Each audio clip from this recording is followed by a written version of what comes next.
LA, Valley Sports West, the heart of the fan.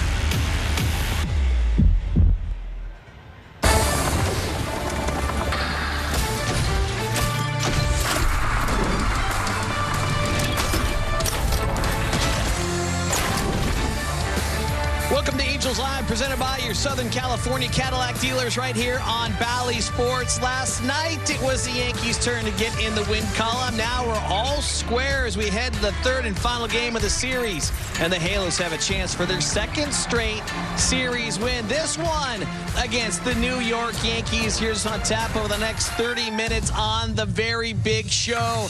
MVP candidates going head-to-head for the third straight time. Sandoval looking to continue his dominance and get the Halos the series win. And Gerrit Walsh has been nominated for the Roberto Clemente Award this year. He will talk with Erica Weston.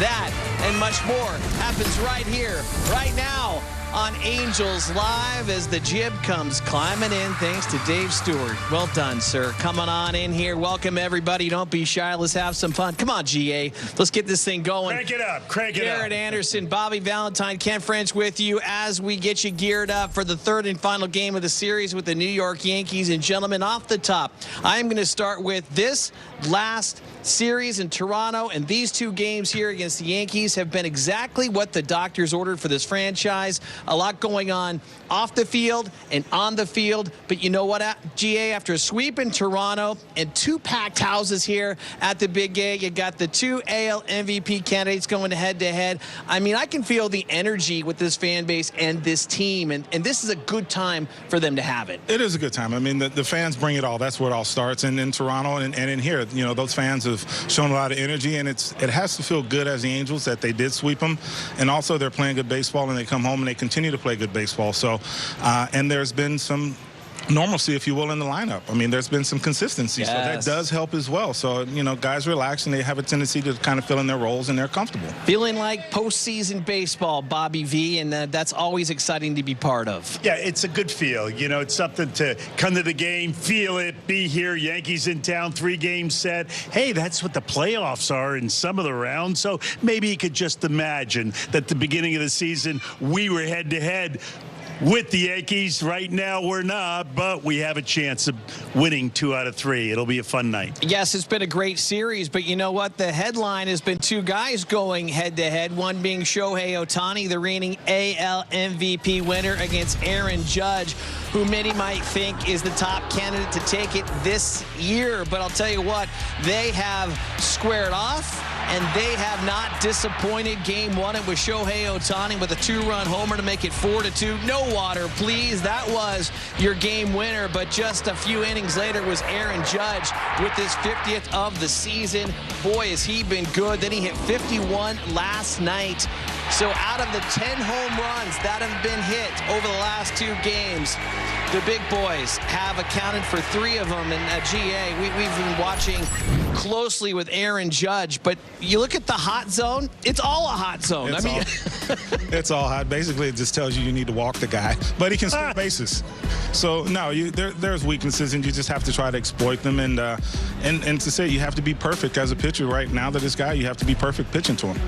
Yeah, right now, obviously, it is hot down and in. There's a zone there that's a little weaker than others, but it's not about a pitch and a zone. It's about how you're pitching to the hitter and what he's seeing, not only the pitch that he's swinging at, but before he swings, what's he swinging at, what's he seeing. And we haven't deceived Aaron Judge very well in the first 2 games. Yeah, he's now on pace for 64. He's got 5 home runs in his last 8 games. And oh, by the way, he's hit 31 homers off the fastball. Yes, Evan, I did write that down. Why did I write that down? Because we're talking about Patrick Sandoval right now, a guy who leads with the slider and the change. Maybe his 3rd best pitch is the fastball, but Patrick Sandoval has been a guy the last 4 starts in August, GA, a 1.07 ERA. And I'll tell you what, he has been virtually unhittable. Throw out the win-loss record. He can't get any run support. He's been one of the better pitchers in baseball right now. Yeah, he's proven to be a front of the rotation pitcher. And,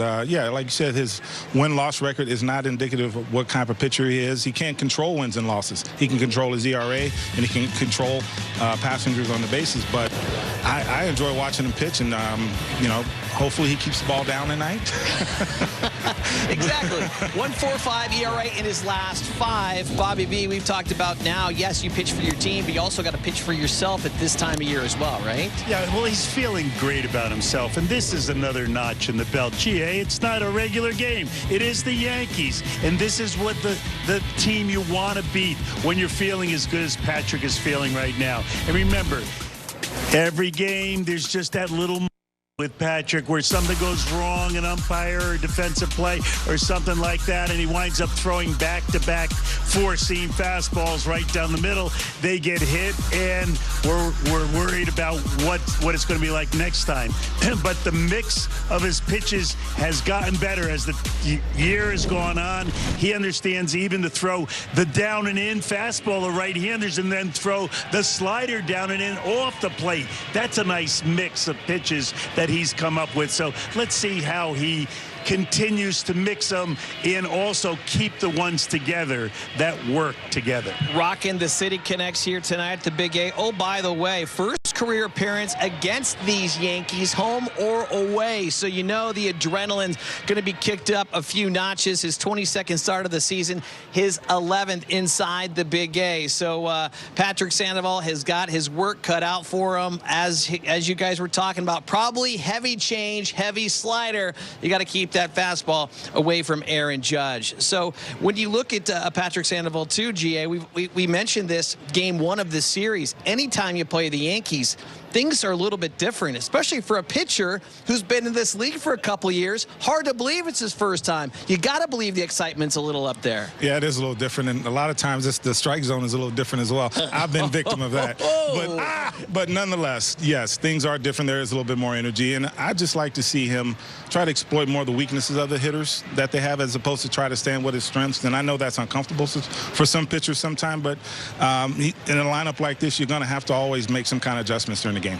Do you want to, as a pitcher, Bobby, you want to see your pitcher go out there and attack hitters, not be too careful? Is that something that you got to work on here? Because walks have been an issue for him, but he's kind of brought his control back. He's been better the last couple games because when he's not getting run support, he tries to be too perfect out there in the mound. I think as the season's gone on, Frenchie, he's actually understands how he can get swings on balls that are out of the zone. Where at the beginning of the season, the balls out of the zone were thrown after pitches that allowed those out of the zone breaking balls to be recognized easier. Now they're not recognizing, and you have to get swings and misses out of the zones as well as strikes with your good stuff in the zone.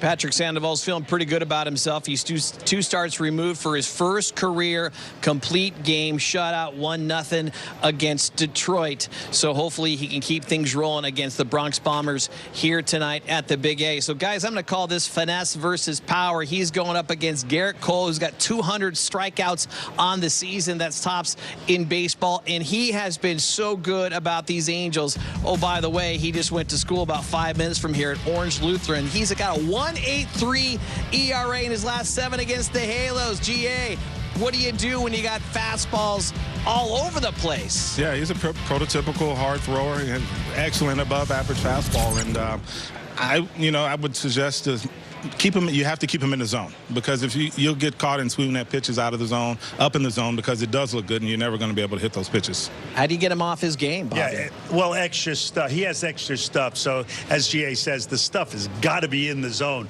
That fastball that's 97 plus, you can't be swinging at it. And make sure that the breaking ball is seen properly, because it is out of the zone often. He mixes it with a fastball down and then follows with the slider away. It's tough on right-handers. During that 7-game stretch against the Angels, he is 3-0 here at the Big A with a 1.42 ERA. So Gerrit Cole will be a lot of fun to watch tonight, taking on Patrick Sandoval. As we take our first time out here on Angels Live, coming at you on a warm evening at the Big A. But when we do come back, we're going to bring you some surprise Halo hitters that have been getting it done in the Angels lineup. That and much more coming at you from the Big A next. Get closer to the action. You gotta be kidding me. Closer to the big blast. Way, way, way out of here. Closer to the great grabs. Took a home run away. Closer to the jaw-dropping plays. Unbelievable. With more highlights. He struck him out. More analysis. You're going to see athleticism like you've never seen before. And more live look-ins. Wow. Nobody gets you closer to the game every night. Only on MLB Network.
Picture day when it's 102 degrees outside. Hey, why not get out there and get that thing done? Hey, wear some sunscreen, drink some water, and say cheese, everybody, as we welcome you back outside the big gay and underneath the hat, Ken French. And that is Bobby Valentine, and that is Halo Hall of Famer Gerrit Anderson, who's had a few of those photos in the sun. I'm sure you enjoyed those photo days, Immensely. GA. Yes, I'm just smiling ear to ear, having a great time. Hey, you know what? One guy that's making us smile ear to ear has been Luis Rengifo. We talked about him a little bit yesterday in our pregame show, but it's been a true pleasure covering a guy that comes out, plays the game the right way, 110% he gives it. He's been given an opportunity, as we've documented. He's taking full advantage of it, and boy, has he been swinging the bat at the plate. He's on an 8-game hitting streak. And GA, he's got 19 straight hits at the big A. And I've been told he's 3 shy of the Gerrit Anderson record. I guess.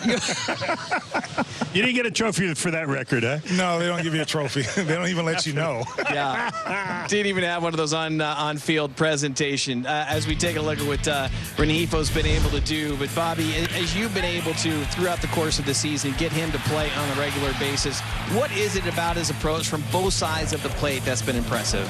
Okay, understand it. It's a really great contrast, but his strike zone is really small because he's a small guy.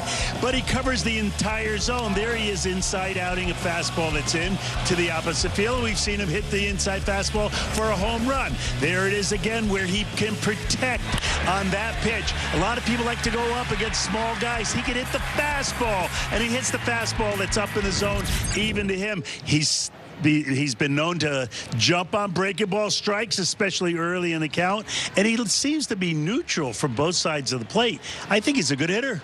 What about you, GA? I'd just like to point out that he's hitting in the middle of the lineup. I know there's not a lot of merit or people care about that part of the lineup anymore, but he's hitting in position with guys in scoring position, and he's being pitched like a run producer, and he's still doing really well. So that's very impressive to me. A guy like him should probably be batting second, maybe, or first, or whatnot. Sure I looks don't know how high his on-base percentage is, but being in the middle of the lineup and driving in runs is very impressive. You know, GA, you make a great point, because not only can he go up there and swing and hit for power, but there have been situations when he does have runners in scoring position and he's shortened up the swing, yes, taking that inside-out approach, and he's come through in some big situations. He has, and it's just staying with the approach, and he's not getting too wrapped up in what the situation is. I think he's just hitting. I don't think he really probably pays attention where he's at in the lineup, as opposed to he's just happy he's in the lineup every day. Yeah. And he's played good defense, and that always helps you as a hitter. Yes. When you come up after making an error. There's a little more pressure, squeezing the bat. Oh, I've got to get even and that type of thing.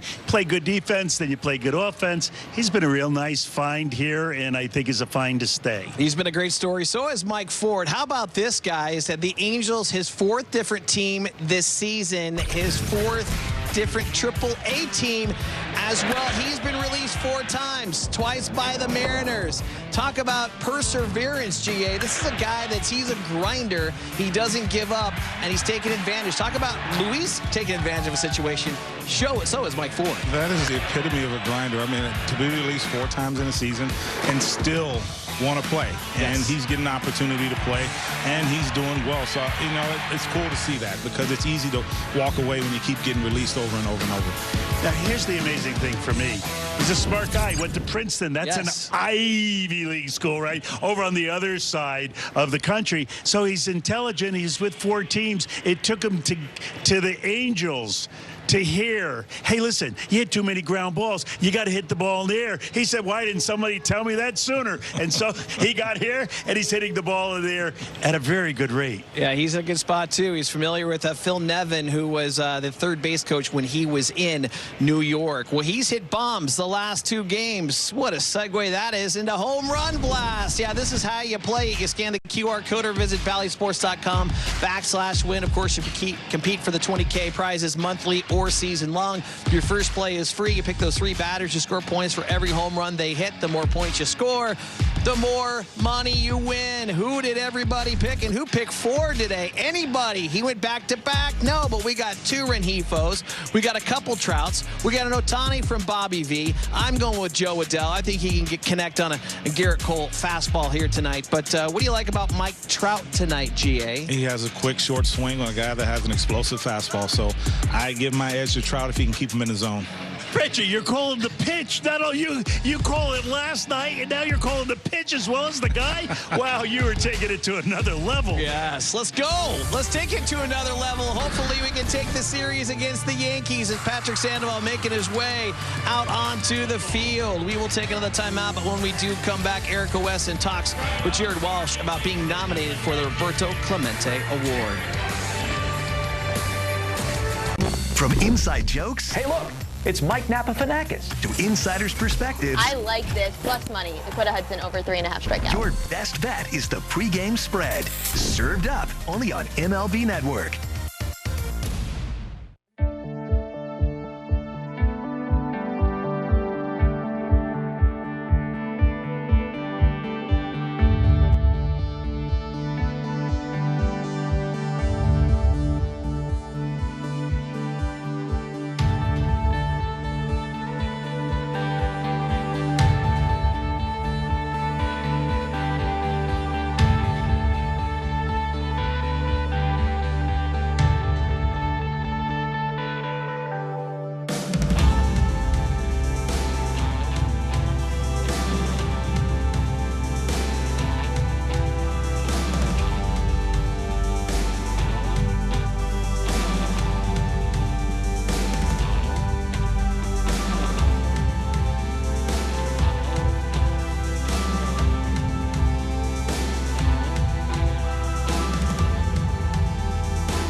The Roberto Clemente Award. It is prestigious, about character, community, philanthropy, and positive contributions. No one represents that more on the Angels than Gerrit Walsh. He's this year's Angels nominee, and earlier he spoke with Erica about the nomination. Gerrit, the Roberto Clemente Award is probably the most prestigious individual award outside of the accomplishments that one gets on the baseball field. For you, getting this nod, what does it mean to you? Yeah, I really appreciate people taking notice of, doing stuff off the field too. Roberto Clemente kind of transcended the sport. We still talk about him to this day, and I think he passed away in like 71 or 73. So, yeah, to be mentioned in the same breath as that guy, I got a lot of work to do to get anywhere close to him, but it's cool. Baseball is a very long season. There's so much work to be done. Why is it important for you guys as players to interact with the community and try to help those during the season? Yeah, I think, sometimes we forget how much people look up to us, and then we go out into the community, and it kind of boosts our morale as well. I didn't have the kind of season I wanted, but when I got to interact with Halo fans, go to the hospitals, meet people in the community, it made me feel a lot better. Yeah, I think it's positive on both ends. It makes them happy, and it certainly makes us happy. We've seen you doing the hospital visits, the rally readers, the school visits. When you see their reactions and the looks on their faces and maybe the little comments from the elementary school kids, what does it mean to you? It just puts it into perspective. I think sometimes we forget to pat ourselves on the back and look around at how amazing our lives are. Like, this is everything I've ever wanted, to be able to play professional baseball. So when you meet people like that who are so thrilled to see you and they don't really even know you personally, it's cool. So yeah, we went to the schools, connected at the hospitals with the kids. Hopefully, I'll plan on doing that for the duration of my career. The charity that you have selected to receive the donation with the Roberto Clemente Award nomination, the Single Parent Project, which is clearly a cause that's close to your heart, considering you lost your father at a young age. Can you speak to us about the decision-making process, about picking that project in particular, and why it's important for you? Yeah, it was actually difficult. Hopefully, like I said, moving forward, I can get nominated for this again and kind of spread it out. But yeah, when my dad passed away, it takes a toll on the family. You kind of have a missing piece of you, and in terms of, I know some families deal with that. You don't maybe have a source of income or that source of fatherly love in the household. So I know how important that is. So if I can contribute to the families that are missing out on that, I feel like I'm making a difference. What does that work with that project look like for you? I don't know, maybe talking to people about my experience and listening to their experience. I think everybody wants to be heard, and just when they're missing somebody, it's like the best you can do is lend an ear, so that's what I'm here for. So there's always work to be done as far as being a baseball player. Does this make you have more of a drive to continue your philanthropic efforts and to do even more and to get your teammates involved in it as well? Yeah, no doubt. And like I said, we all realize how lucky we are. So, the positive impact on the community, people notice that. And when we show up somewhere, people appreciate it. So if we can provide a little positivity throughout people's day, I think that's kind of a no-brainer for us. Congratulations to Gerrit. Thank you very much to Erica for that great interview. And Bobby, start with you on this. You had a chance to play against Roberto Clemente. And what does it mean to have an award and be nominated for an award with his name attached to it? Well, it should mean a lot because he was a really giving person. He was a smart person. His smile lit up the room, whatever room he was in, even if it was the room that he was playing in, if you know what I mean. He was a good dude, obviously went down trying to do something really special. And this award shows us that we have guys who have good pitches and good swings and good gloves, but also have guys with good hearts and good minds. Congratulations to Gerrit. Gee, what did this mean in the clubhouse when guys would get nominated for this? No, it's awesome. I mean, it just goes to show you just a little snippet of what guys are doing when they're not here. And he's given up his time, to go out and into the community when during the season, generally it's about the player doing your job. So he's taking the time. That impresses me. I love to see that. Absolutely. Once again, congratulations to Gerrit Walsh on being nominated for the 2022 Roberto Clemente Award for the Halos. As we take our final timeouts, on the other side, we'll see who is going to be supporting Patrick Sandoval in the field.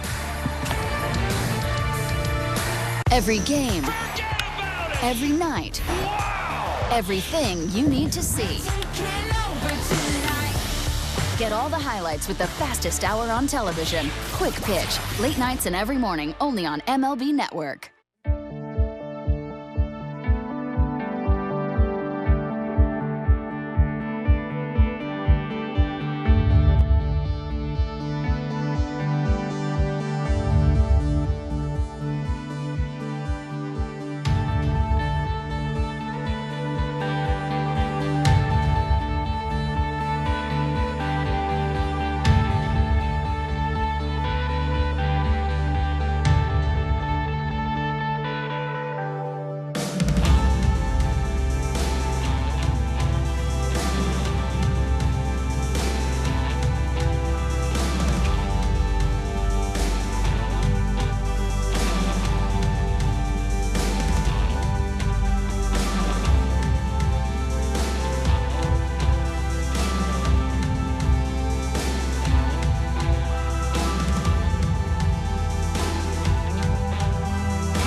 McDonald's, download and register on the McDonald's app. Throw them on a tray, share with your friends.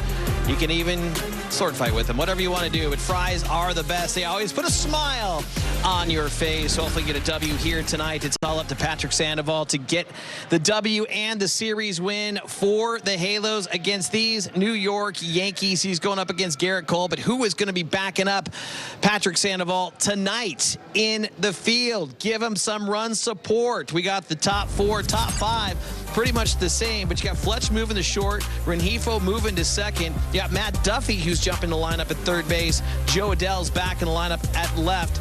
The Fletch, Rengifo, Duffy combination, Bobby V. Do you like that change for tonight? Duffy can hit a fastball, so I like the fact that he's in the lineup, and you got to be able to hit this guy's fastball. Yeah, you do. I mean, he has a tremendous fastball, and hopefully these guys keep him in his zone. All right, Matty V, Mark Gubiza, Erica Weston have the call. Patrick Sandoval, the Angels, next. He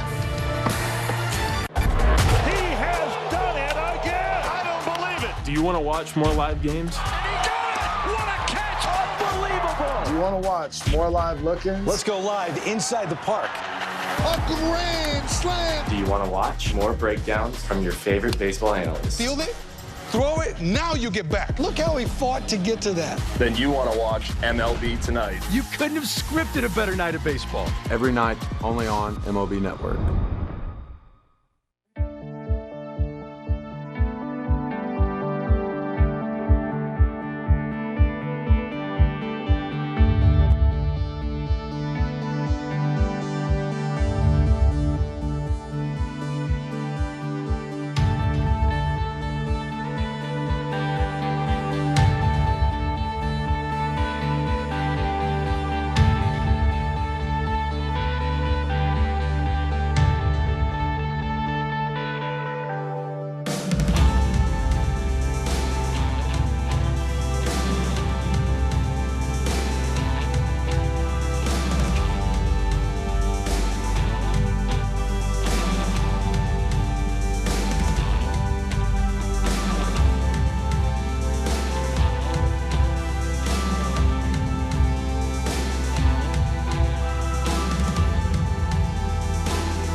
The heart of LA, Valley Sports West, the heart of the fan.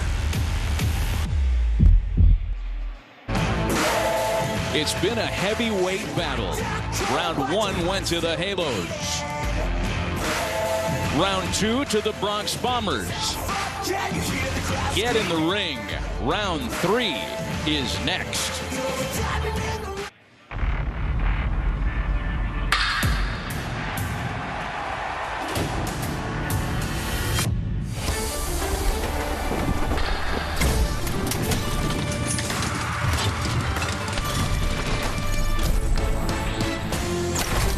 Well, it's only fitting that the warmest temperatures of the week take place as the series reaches its hottest point.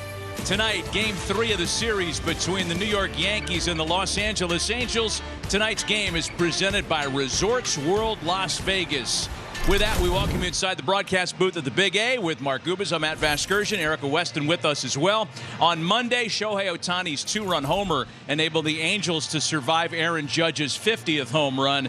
There was no such luck yesterday. Judge's 51st of the year, a 3-run shot proved too much. So the question to you tonight, Gooby, how do the Angels contain Aaron Judge tonight? Well, man, that is a good question when you think about the home runs he's hit this season. 31 versus fastball. So you know he can hit a fastball. We saw that last night, even a high fastball. 12 versus sliders, 5 versus a curveball. We saw that for his 50th home run of the season. The pitch to get him out with, though, this season really is this changeup. The 3 home runs allowed, a 159 batting average versus changeups. But that's why Patrick Sandoval has that changeup to be successful against him. 64 strikeouts for Patrick Sandoval with his changeup this season. That leads baseball in that category. He's only given up a couple home runs, a whiff percentage over 45% with his changeup. So you go the changeup against Aaron Judge today, should be a good matchup. The only American League opponent that Patrick Sandoval is yet to face, the New York Yankees, and we'll take care of that in moments. More from the Big A, the deciding round, the rubber match. 3rd of 3 is still to come. More after this.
This month, 4 starts, an ERA just over 1. Patrick Sandoval will be at his best against the big Yankee lineup next.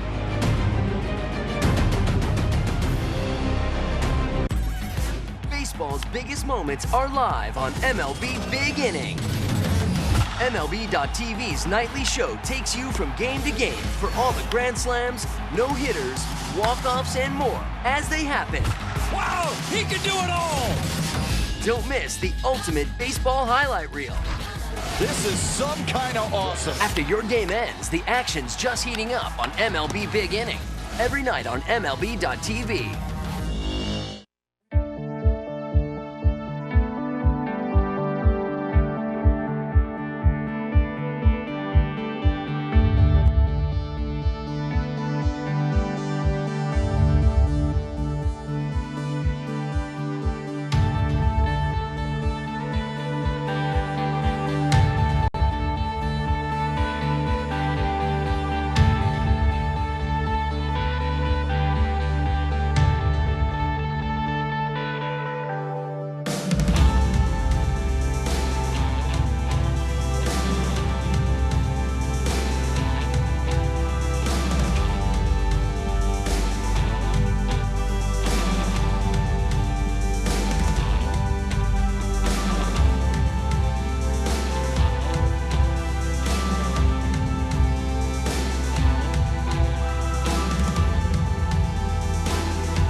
Well, some real Orange County underpinnings in tonight's pitching matchup. About 6 years and 20 miles separate Gerrit Cole and Patrick Sandoval from Newport Beach to Mission Viejo, and that's your pitching matchup tonight.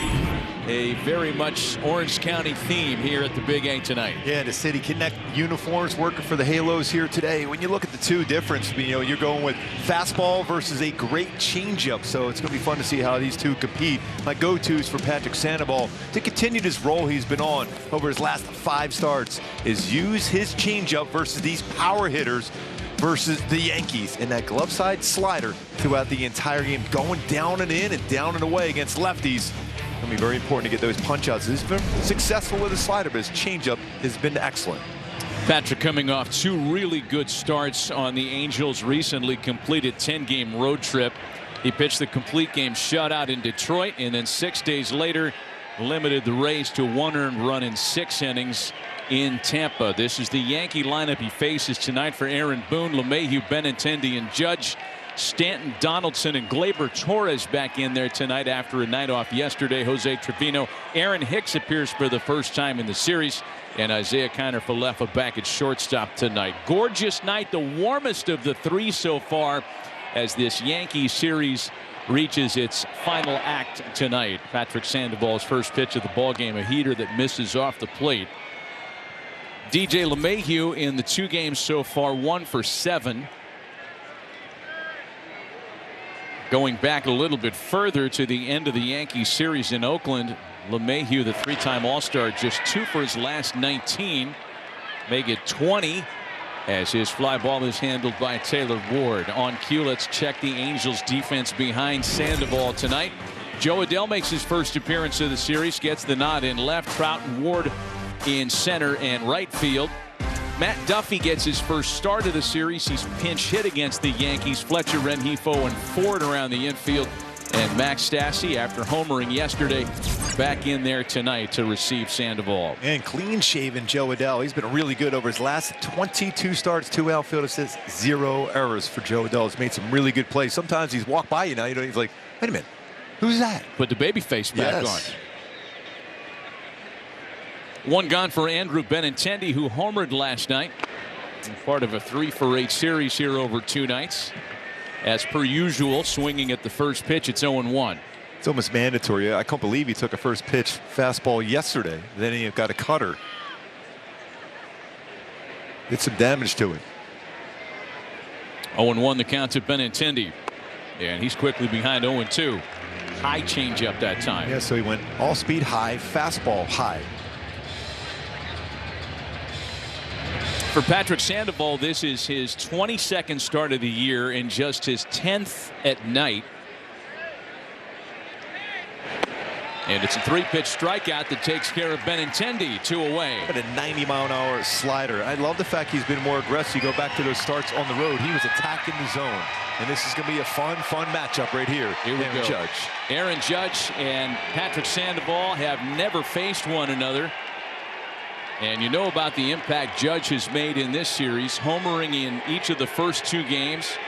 A dramatic 3-run shot yesterday. Major League Baseball's home run leader with 51. And it's 0-1 to Aaron Judge. So he did not go with first pitch fastball, which is probably a good idea against Aaron Judge. Mike Myers struck out Judge in his first appearance last night and somehow fooled him with the 3-2 fastball, 94-mile-an-hour fastball that was certainly where Judge likes it. The 0-1 from Sandoval. That's a good changeup. He's going to throw quite a few of those today. We showed it in the opening how successful Patrick Sandoval is throwing his changeup and how much Aaron Judge has struggled versus a changeup this season.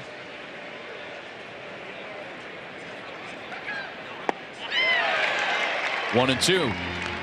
Yeah, Sandoval's arsenal has changed. His pitch mix has changed a little bit for the month of August, as we've discussed. And the changeup usage is down a bit, but you laid out all the compelling reasons as to why it might return to normal levels tonight. And I think he loves to go back-to-back-to-back changeups. So he's already thrown 2 pretty good ones. See if he makes it 3 in a row. Yep. Sure did, and he struck him out on it. A masterful opening inning by Patrick Sandoval.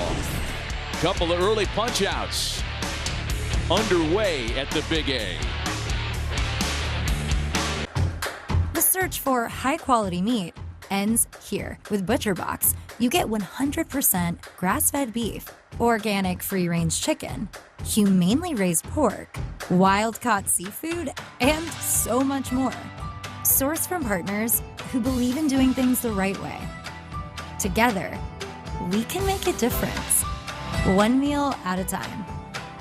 Sign up today at butcherbox.com for a special offer.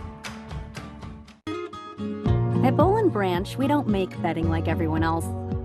We make it better. We prioritize thread quality, not thread count. We source the finest 100% organic cotton to make the softest, most luxurious fabrics on earth. We're free from toxins, the way home should be. Boll & Branch is made different, so you can sleep better at night. Experience the difference at bollandbranch.com.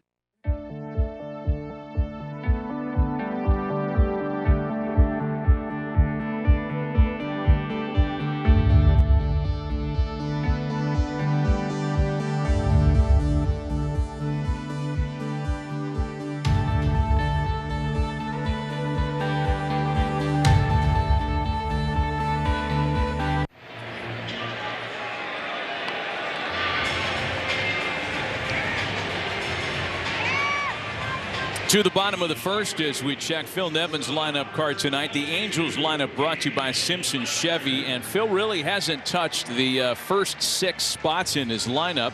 A couple changes for the finale tonight. Matt Duffy and Joe Adell, previously non-starters in the set. They'll bat 7 and 8. Max Stassi 9th, and it's all about the guys that hit 2 and 3, Trout and Ohtani. And Shohei, for his part, has never really enjoyed facing Gerrit Cole. And we'll see if that perhaps can change here tonight. It is the 5-time All-Star, 31-year-old staff ace Gerrit Cole on the mound. Most recently worked on Friday a brilliant 7 1/3 in Oakland, in which he struck out 11. We'll have some of the historical context on that start for you in a bit. And Cole starts his night to David Fletcher, Mike Trout, and Shohei Ohtani. Yeah, you see a fastball first pitch. He's thrown a lot more fastballs this season, about 4% more fastball usage this year. Falls behind with a couple of fastballs. 2 balls and no strikes to David Fletcher, looking for his first hit against the Yankees in this series. 0 for 4 in each of the first 2 nights of the set.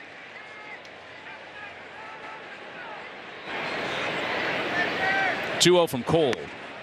And Fletch taking all the way. Another heater. That one's in for a strike. His fastball is 94 to 99. Can touch 100 with his fastball. He has that rise through the zone with his 4-seam fastball. 2 balls and a strike. And Fletch pops it up.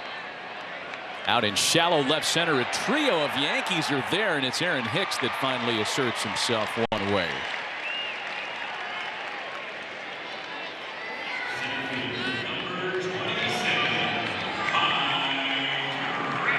One gone for Mike Trout.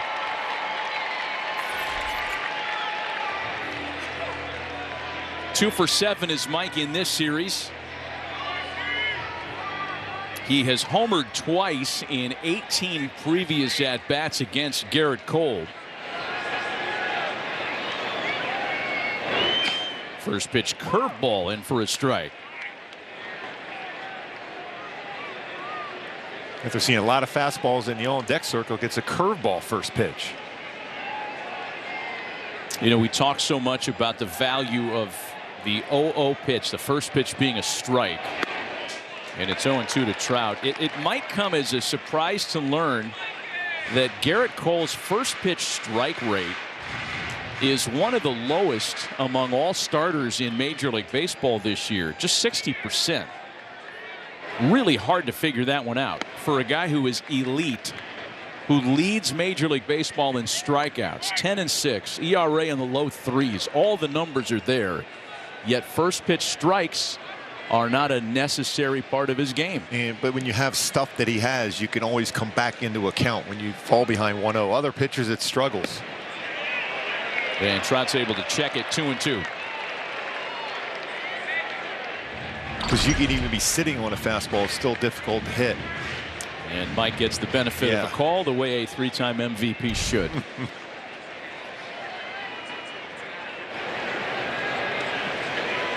The 2-2. Good swing at that fastball. Go-to is to have success against Gerrit Cole, and he's pitched very, very well in his career versus the Angels. Is you got to lay off that fastball above the hands. You can't chase that. That's where he gets a lot of strikeouts. 109 strikeouts versus his fastball, and you got to jump on him early. He's allowed 8 home runs in the first inning. This is a very important inning to get some scoring against him. Good take by Mike. Pitch that did miss, and it's a 3-2 count now.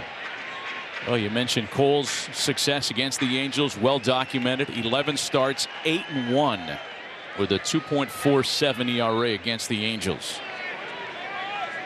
It's gone all the way full 3-2, and Trout wants time. Gerrit Cole's always a highly competitive pitcher, so if you can get him off his game for a while, that's when you're going to have success against him. Yeah, Trout's giving him a battle. Yep, stepped out. Had a couple pretty good swings on 4-seam fastballs in this at bat. Almost feel like he's going to see a curveball here or a slider.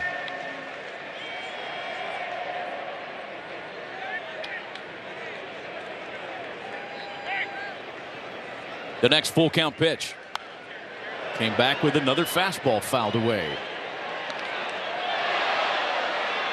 So this will be the 9th pitch of the at bat to Mike, and an early plate appearance where you can suck a number of pitches out of the count is always a great way to chip away. And by the way, with all the bullpen work that the Yankees had to go through yesterday, Aaron Boone would love a long one from Gerrit Cole tonight. The next 3-2. Out to shallow left center field, and that's going to drop in as a base hit. Yeah, with that, the way everyone looked on that one too, especially the infield, the way they were set up, you knew that had a real good chance of falling in.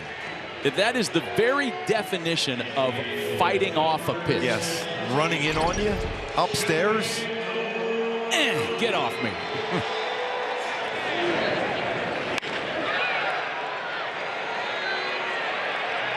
98-mile-an-hour fastball. Exit velocity of 67. 67.2 miles per hour, but it looks like a rocket. Yeah. It came in at 98, out at 67, but the guy's at first base. Yeah. The game's no fair, and that's fine with us. Yes. Here's Ohtani now, 1 out, 1 on. Shohei has had a great series, 4 for 8. 2-run homer that was the game winner on Monday. First pitch curveball. That's sent high and deep out to center field. Hicks measuring off the wall, leaps and makes the catch. And Shohei just missed another 2-run homer. Well, you knew he was good going back on Hicks. He's made some unbelievable plays defensively in his career. Going back on this baseball, he was able to track because he's playing deep. So he knows exactly where the wall is, and he's timed the leap. Whether that gets out or not, it's still a pretty good swing on a curveball. Yeah, that's probably off the top of the wall, but Hicks did a great job to prevent any positive outcome for the Angels. Young man can't believe it. Come on, how dare you? He can go get a baseball really, really good defensively, Aaron Hicks.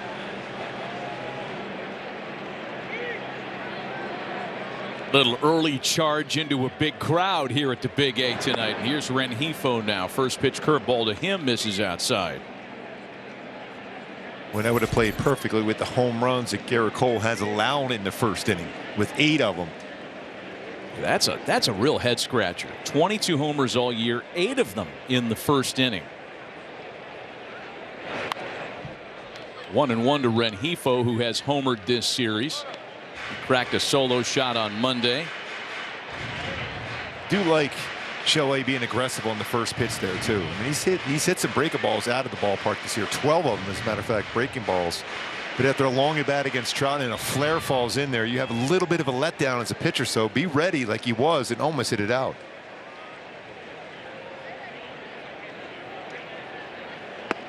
You know, as is the case with so many of the greats, and back to the first inning homer story for Cole, and you and I have talked about this a lot. That's one of the strange things so many greats have in common. If you don't get him in the first or second, you might have missed your only opportunities. Cole is a guy that just gets stronger the deeper he goes. And you'll notice his velocity on his fastball starts picking up as the game gets along.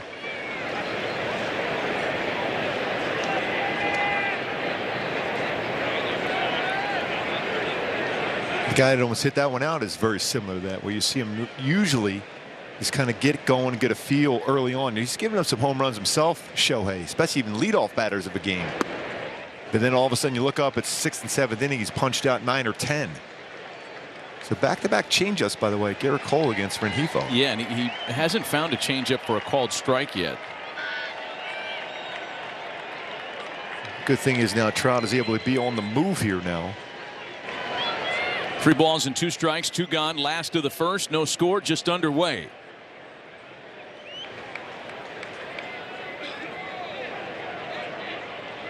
There goes Trout, the 3-2 home, and Rengifo fouls it off. If anything, they're working him a little bit, even though it's only going to be his 21st pitch. A lot of work in this first inning for Gerrit Cole. And you mentioned bullpen used quite a bit last night. Jameson Taillon out early in the game. That line drive up the middle. There's only been 1 swing and miss so far by an Angel in this first inning.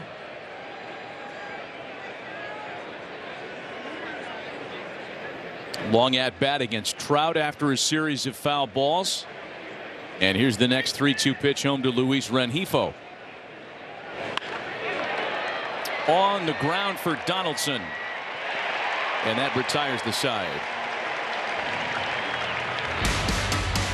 Not sure how familiar Shohei Ohtani is with the old Get Smart series, but missed it by that much. Retired MLB pitcher CC Sabathia is old school. His son Karsten Sabathia is new school. Karsten uses Win Reality for his hitter training, a state-of-the-art tool that utilizes VR to improve timing, pitch recognition, and confidence. A new school approach to more hits. Hitters love it. I love it. Pitchers, however. Man, I'm glad I'm retired. Train new school. Hit old school. Be ready for real. Win Reality.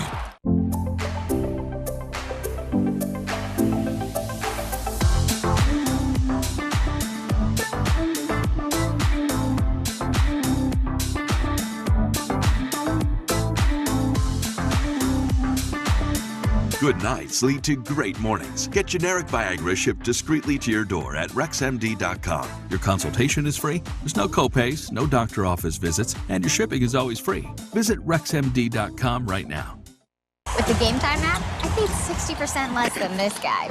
What? And it's not just sports tickets. It's also concerts. Performances, too. Oh, come on! Download Game Time. Last-minute tickets, lowest price, guaranteed.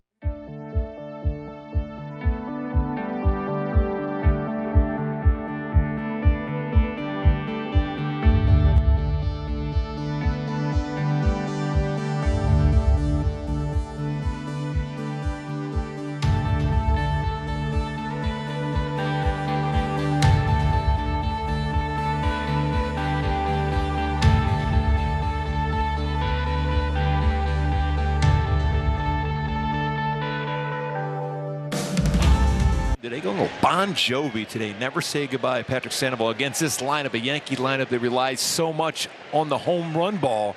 Patrick Sandoval really good as far as keeping it in the yard. Never say goodbye. Keep that baseball in the yard here tonight. Give yourself a better chance to win the game.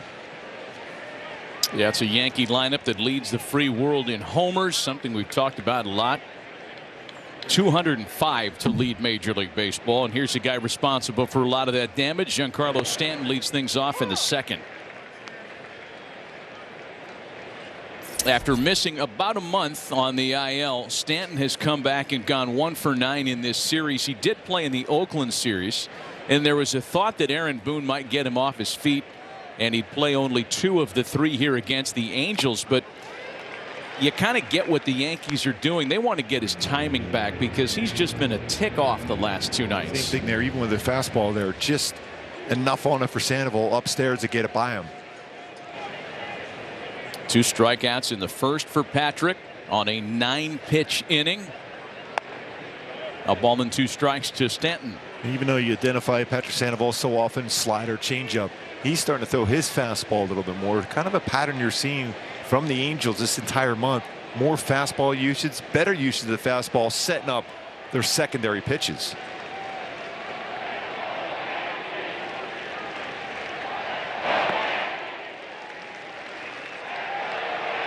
Well, that fastball is the subject of our Home Depot getting more done tonight.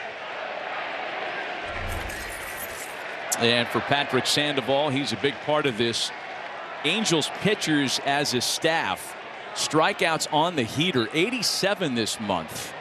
And they averaged 64 through the first 4 months of the season. And that's pretty significant.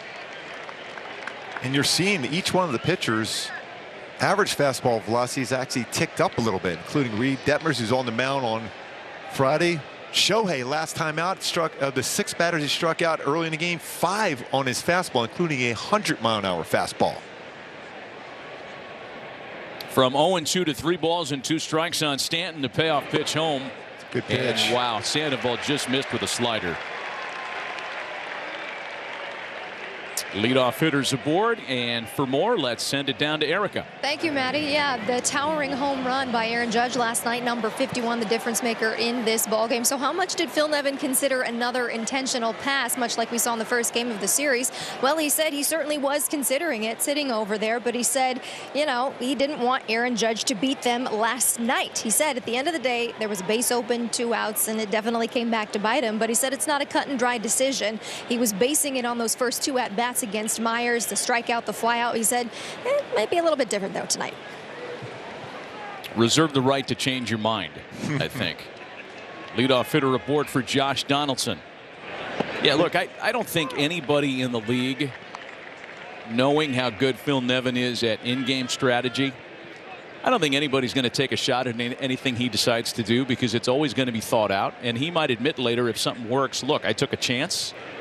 But it's never going to be just a knee-jerk decision. He's always going to weigh out all the possible outcomes. Well, then you had Giancarlo Stanton hit behind Judge last night. He had a couple pretty good swings, including that one line drive and almost knocked Fletcher down. You remember that in the infield. So that kind of changed his thought process of loading the bases for Stanton. The night before, you had Benintendi, who's a really good number 1, number 2 guy in the lineup. He was hit number 3 for protection for Judge. That changed everything up.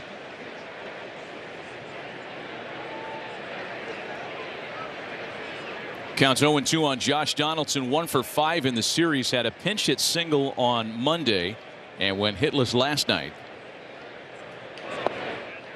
By the way, going back to that walk to Stanton, he tracked all those pitches pretty well.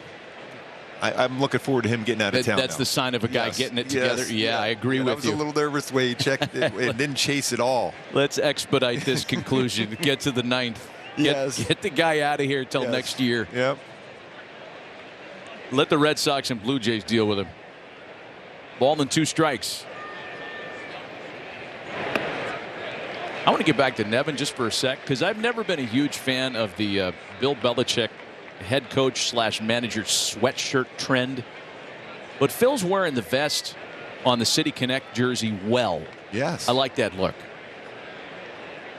By the way, Angels 3-4 in the City Connect uniforms. So let's get it back to 500. Back to 500. Because I think we all dig them.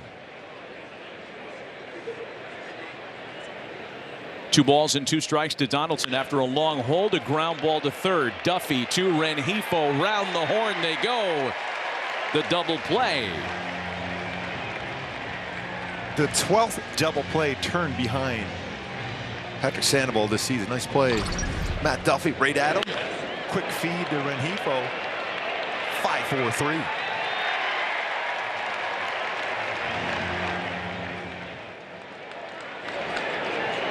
The difference between a guy getting a double play and the guy hitting into the double play. Slightly different reaction. It's like the old ABC Sports agony of defeat video. The thrill of victory, the agony of defeat. That poor skier that ate it going down the normal hill. First pitch to Gleyber Torres, lined out to Joe Adell. And it turns into a breezy inning for Patrick Sandoval.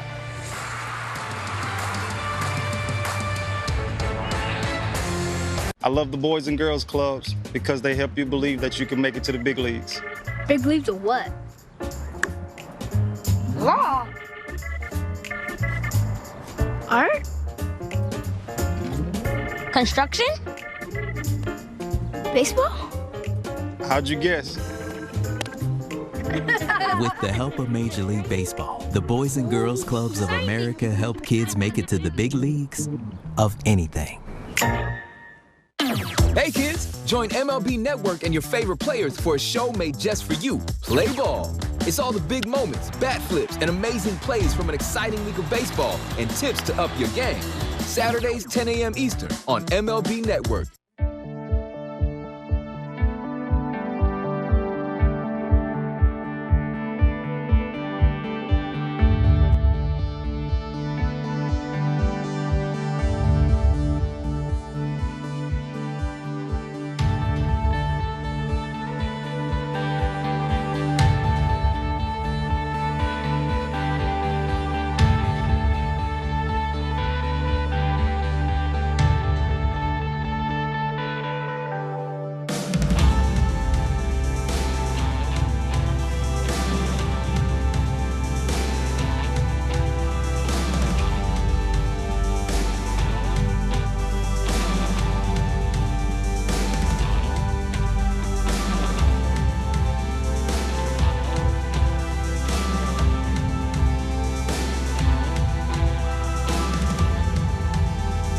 Powered by Google Cloud. 200 strikeouts by Cole this season. 109 with his four-seam fastball. Slider 58, a very good slider.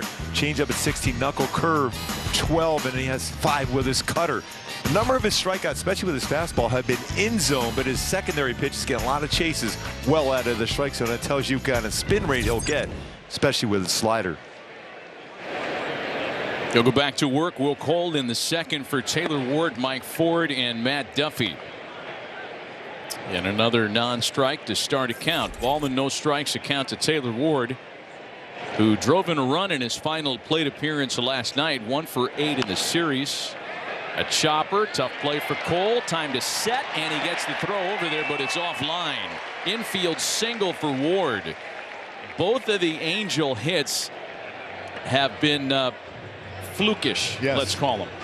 In other words, they're not really hit that hard, but they're placed perfectly. That was at 69.2 miles per hour, so a little bit harder than Trout's hit at 67.2.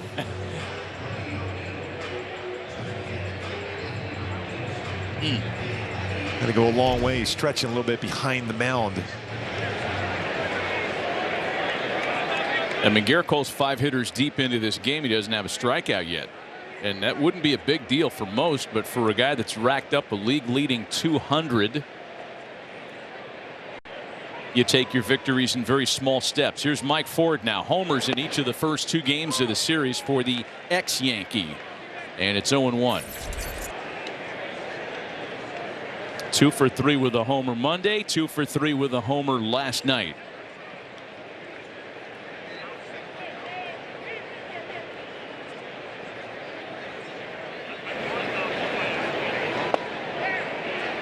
Oh, 2.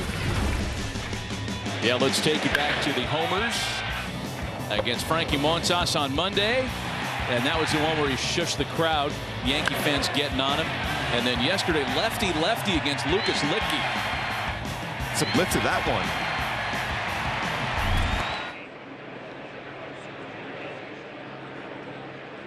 one. Cole can do just about anything he wants here on the 0-2 count. And a fastball that was hittable. I'm surprised he didn't throw him a secondary pitch there. Thought he was going to go down and in with a slider.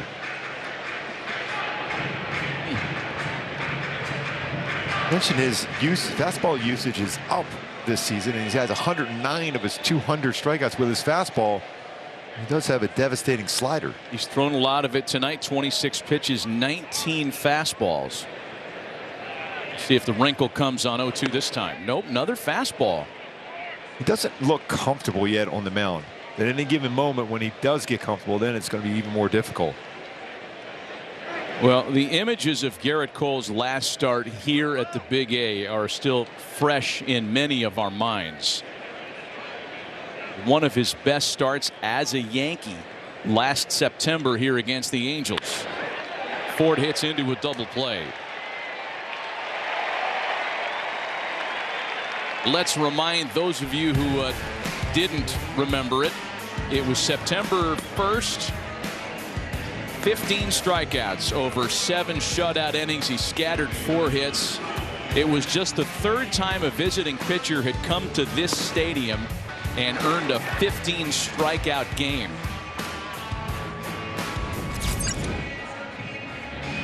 Camilo Pascual, the first to do it. Got to go back to July of '61 for that one, and then a more recent vintage, Chris Archer with the Rays in 2015. His slider that day was unbelievable. He punched out 15.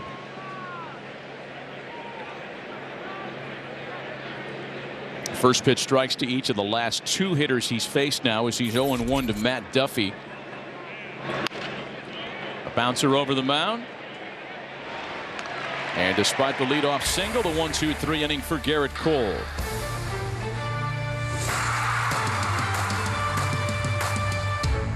So you're good at hitting home runs, right? I've never hit a home run in my life, but I've gotten close. Oh, let's go. Let's try it out. We're not leaving until I get a home run. Oh! JoJo, you're so good. You're so young and you've done so much. What's your secret? I think I just really love life, so I just pick my right foot up and then keep going. Come on! Ah! That went over, right? It went over! Freaking love baseball. Join Kevin Millar and Steven Nelson on a quest for legends worthy of the secret prize. It's unpredictable coverage that will have you on the edge of your seat. Join the adventure on Intentional Talk, only on MLB Network.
Here's tonight's Home Depot getting more done with that changeup. Batting average 231, OPS on it is 603, a couple home runs, but really it's the whiff percentage. We know how many strikeouts, but the whiff percentage, a little over 45%.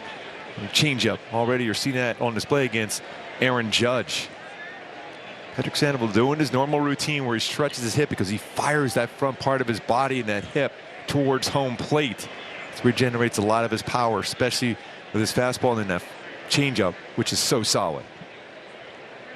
Jose Trevino leads off against him in the third, bottom third of the Yankee order, scoreless through 2. Trevino, Hicks, and Connor Falefa. I would suggest some new walkout music for Patrick. I'm not sure how familiar he is with the Stones song Hip Shake. Yeah. Do the hip shake, baby. Yes, I like that. You see how he fires that lower half of his body towards the plate. That's why he does that stretching routine before the inning starts.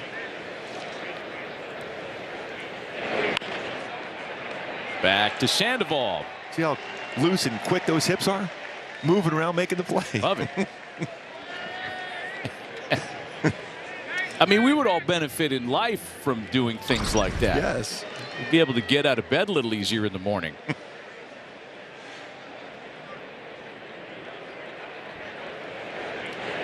The follow through. It's that reaches back.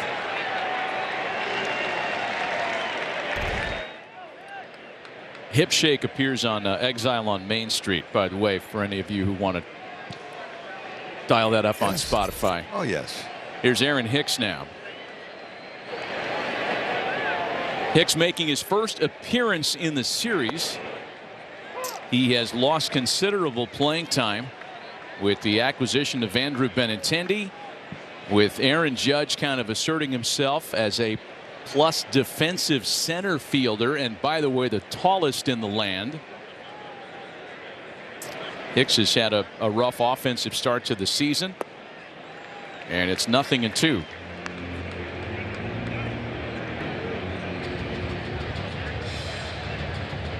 On the chase, that hard slider. He's throwing some pretty good sliders already in the game for Sandoval.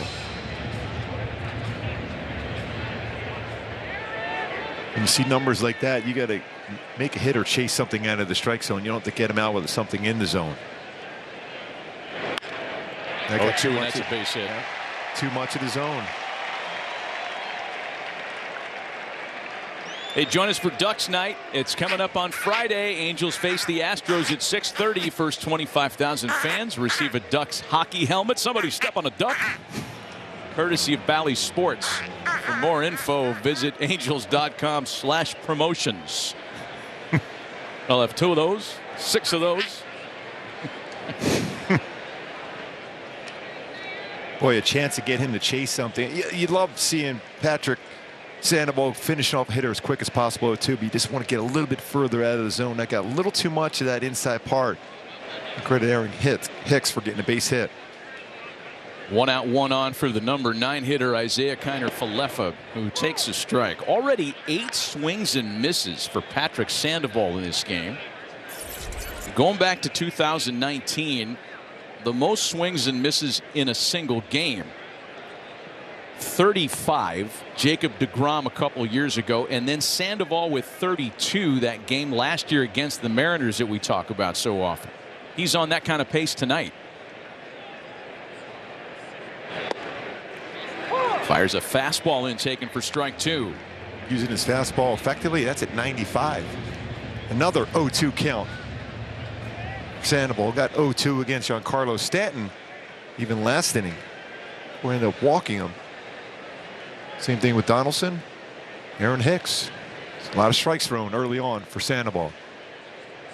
LeMahieu waits on deck. 0-2 to Kiner-Falefa. Another double play ball, maybe. That's going to be a tough chance. To second for 1. Quick turn by Rengifo, not in time because Kiner-Falefa runs well. Tell you what, that was well played though. Fletch and a quick feed over to Rengifo made it a lot closer than you would even think. It's always tough to get a strikeout against Kiner-Falefa. He's a contact guy over 90%. He makes contact on that one. Fletch got rid of it quickly. Rengifo quick on the transfer. Boy, Fletch has made some really good plays. They had no business making that close. You're right.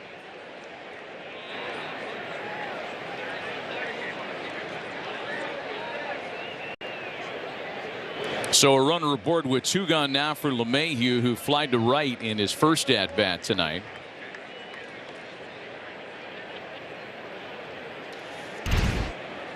And you know, thinking back to Aaron Judge's 3-run homer yesterday and the series of events that led to him having that opportunity, LeMahieu started it with a 2-out base hit. And Benintendi singled, and then Judge got a 2-out at bat with men on, and the game was effectively put out of reach. That, in fact, is the value of having a good hitter in the lineup in front of a 50 home run threat. Just the same way we were talking about yesterday, the definition of protection in a lineup is generally the guy after the guy. In a sense, it's the hitters leading into that big home run threat as well. 0-2. Boy, fastball 95, great changeup. You're exactly right on that one, Matt, too, because that's why early in the season when the Angels were playing exceptional baseball and scoring a lot of runs, it was those guys at the bottom of the order were flipping it up to the top of the order when you had Taylor Ward hitting 1, Trot, and Ohtani, and then Anthony Rendon. So those guys had a lot of opportunities with base runners on.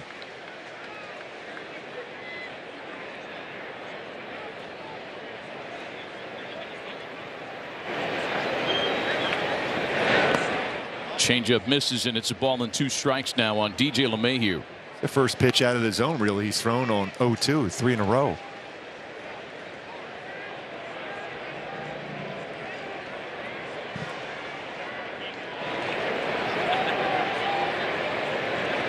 DJ LeMahieu has scored a run in front of an Aaron Judge RBI 20 times this year. Just to kind of further that thought of how LeMahieu extends the lineup, keeps a rally alive, gives Judge a chance. No other Yankees even close.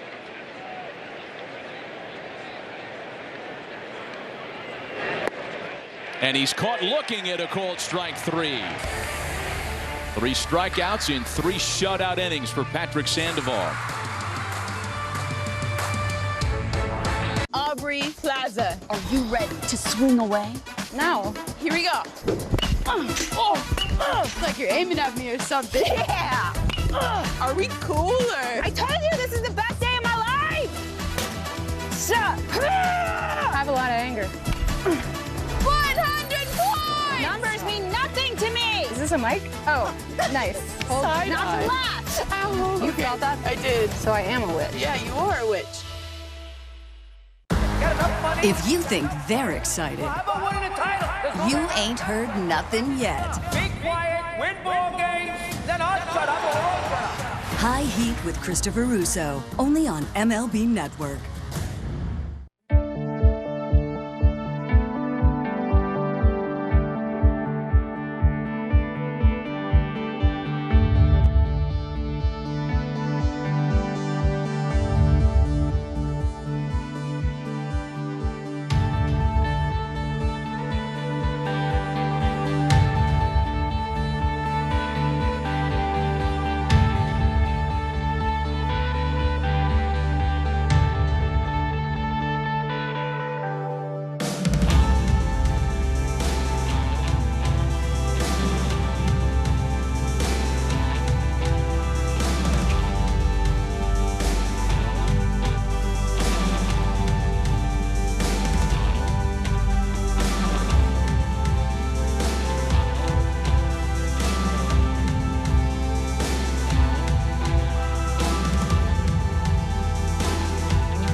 Patio. Yes, sir, with his Go Shohei sign. In fact, if you hit up Patrick now on Twitter, he's brought his grab bag of giveaway items. Wow. Handing out Bally Sports caps. How about those sunglasses? Magnets. Can we get that too? Yeah. Or is he wearing the sunglasses at night? He will literally give you the shirt off his back tonight. Patio's taken in a game, as many others are. Another widely attended night at the Big A. And it's 0-1 to Joe Adell, leading things off in the 3rd. Joe's first plate appearance in the series.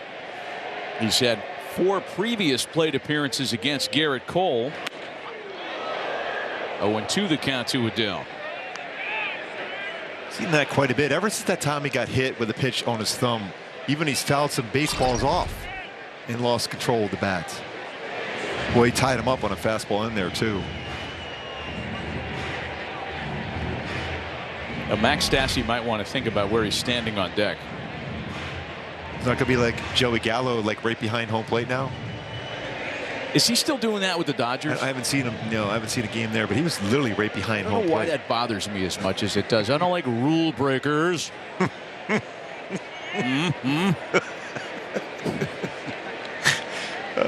0-2 the count to Adell.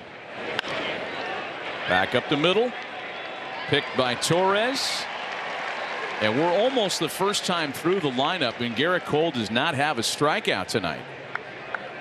Well, he's going back to his days with Pittsburgh when he's a ground ball pitcher. Remember, we threw a lot more 2-seamers. I'll also add this. I think Gerrit Cole is very aware of the bullpen situation behind him. The fact that Aaron Boone had to go to his bullpen in the 3rd inning last night. There were a lot of innings to cover, and you know, if Cole is going to try to induce more kind of pitch to contact style tonight, it would make a lot of sense. Yeah. And he is, for his part, one of the smarter in his craft. The recall this guy has for at-bats and situations, and pitch selection is uncanny. Chopper up the line for Donaldson on a hop. Nice pick by LeMahieu. Well done. That's a long throw across the diamond. A nice pick by LeMahieu. He's played third base, played second base. Won a Gold Glove at second base. Pretty big target at first base with LeMahieu.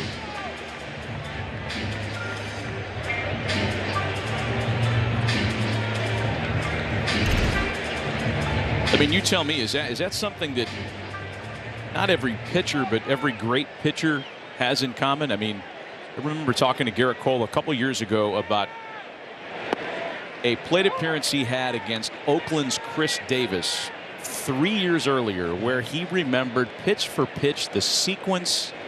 He probably would have remembered the weather and what he had to eat that night. And you don't even need the iPad for that. Most pitchers remember every swing, good or bad, a good take or a bad take. You remember everything because you're so locked in there, because the whole thing was you're always talking about how they're taking money out of your wallet, the guy at the plate. 3-pitch strikeout makes for a 1-2-3 home third. So you're good at hitting home runs, right? I've never hit a home run in my life, but I've gotten close. Oh, let's go. Let's try it out. We're not leaving until I get a home run. Oh! JoJo, you're so good. You're so young and you've done so much. What's your secret? I think I just really love life, so I just pick my right foot up and then keep going. Come on! That went over, right? It went over! Freaking love baseball. Every time he takes the field, he competes not only against the other team, but against the toughest adversary, himself. MLB Tonight, where the best outdo their best on MLB Network.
With 2 homers in this series, got to 50 and 51 and became the third player to hit number 50 against the Angels. Started with Maris in 1961. Alex Rodriguez as a Ranger against Ishmael Valdez some 40 years later.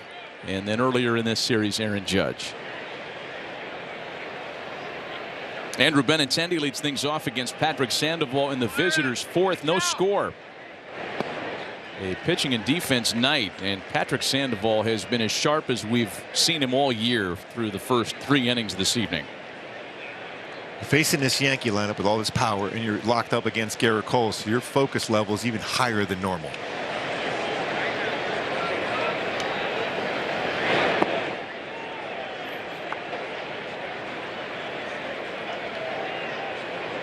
Something in common he shares with Aaron Judge.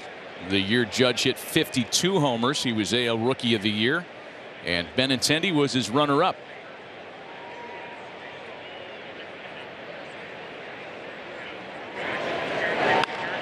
Benintendi has not had the kind of success as a Yankee so far in just over a month as he had in Kansas City. He was an all-star with the Royals this year. Hit .320 with the Royals. Since coming to the Yankees, hitting .248. But that represents an increase based on the first couple weeks, which were rough for him.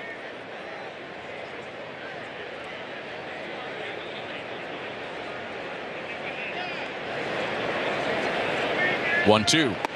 And Sandoval struck him out for a second time tonight. Hard fastball. Aaron Judge coming to the plate. Let's take a look at our Frontier play sense. The pitch by pitch. Patrick Sandoval against Aaron Judge. First pitch. Slider below the strike zone at 88 miles an hour. And then that good changeup could have easily gone his way off the plate. Followed up with another good changeup at 85. And then with 2 strikes, changeup off the plate. Good fade action on all those changeups. Back-to-back-to-back changeups in that pitch sequence. Energy in the stadium changes every time Judge digs in as Sandoval misses with a fastball.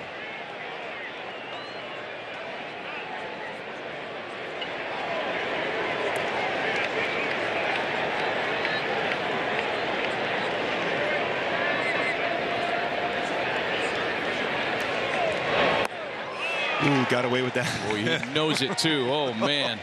You get a little smile every once in a while. You get away with the pitch. Change up that hung. Big guy extended his arms and somehow missed it. His little spin around on the mound. He's like, whoa. Oh. Yeah.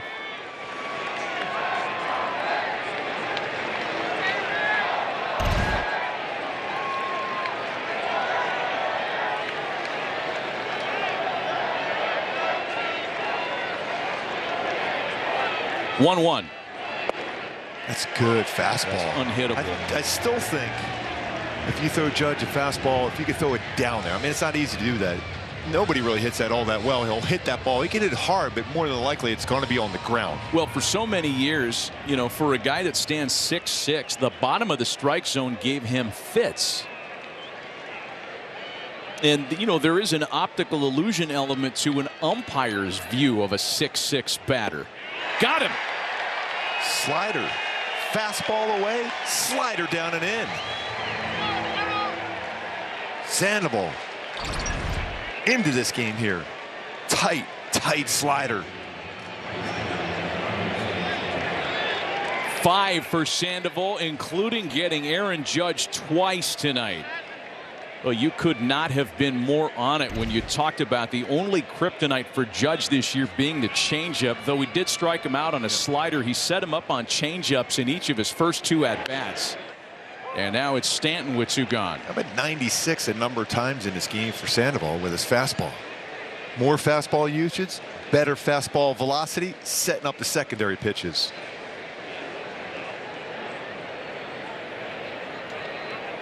We've got some quantifying numbers on that for you in a moment. So the league average on strikeouts that have come on non-fastballs is 54%. Right, 54% of the strikeouts league-wide are on non-fastballs. For Aaron Judge, 65% of his strikeouts have come on non-fastballs since the start of the 2020 season. So that is, in fact, how you handle them. Looks like he's going to go change up down. Boy, he's got it working. You see that energy. Man. Sandoval pumped up. He struck out the side, and it ain't just any side. Benintendi, Judge, and Stanton all striking out swinging in a 1-2-3-4 for Sandoval. Aubrey Plaza, are you ready to swing away? No. Here we go. It's like you're aiming at me or something. Yeah. Are we cool or? I told you this is the best day of my life. Stop. I have a lot of anger. 100 points. Numbers mean nothing to me. Is this a mic? Oh, nice. Well, not to laugh. Ow. You felt that? I did. So I am a witch. Yeah, you are a witch. It's the ultimate power hour. Quick Pitch takes you around the league. Things are heating up for every must-see moment from the majors. The defending champs are doing what they do best. Quick Pitch, late nights and every morning, only on MLB Network.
Yankees and Angels. Patrick Sandoval has been brilliant.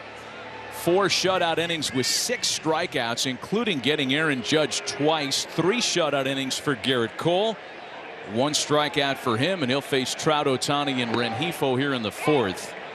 Boy, the impressive thing with Sandoval last inning, Matt, strikeout on his fastball, strikeout on his slider, strikeout on his changeup, all in 1 inning. Sandoval's thrown only 44 pitches, 12 fastballs, 12 sliders, 12 changeups, and then he's mixed in the curve and his new sinker.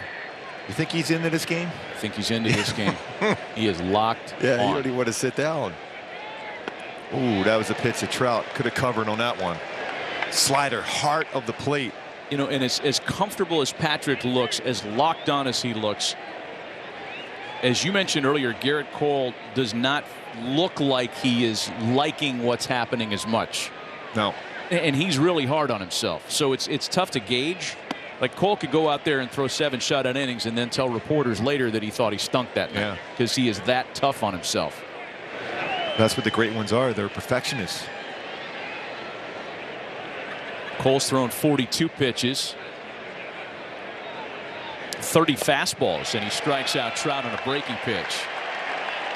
Now back-to-back strikeouts on his slider. David Fletcher, now Trout. That's a pretty sharp one.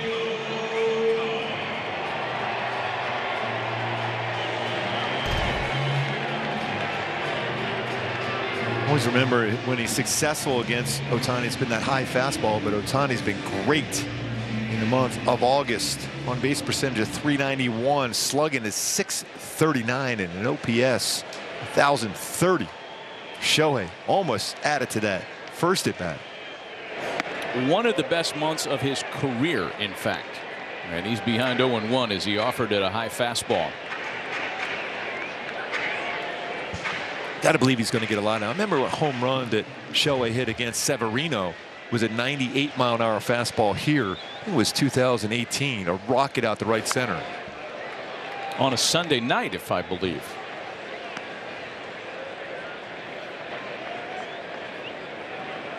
Counts 0-2 on Ohtani. So far, back-to-back 98-mile-an-hour fastballs.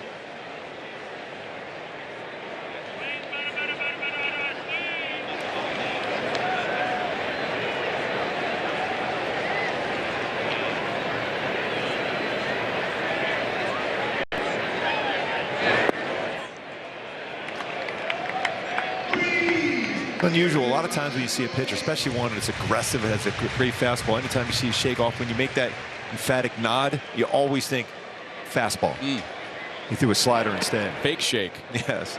Change up there. 2-2 now. That's why Dave Stewart stopped doing that, because whenever he wanted to go fastball, he would do that, and then he just ended up doing the, using the glove on the chest, wipes, be able to make his signs towards home.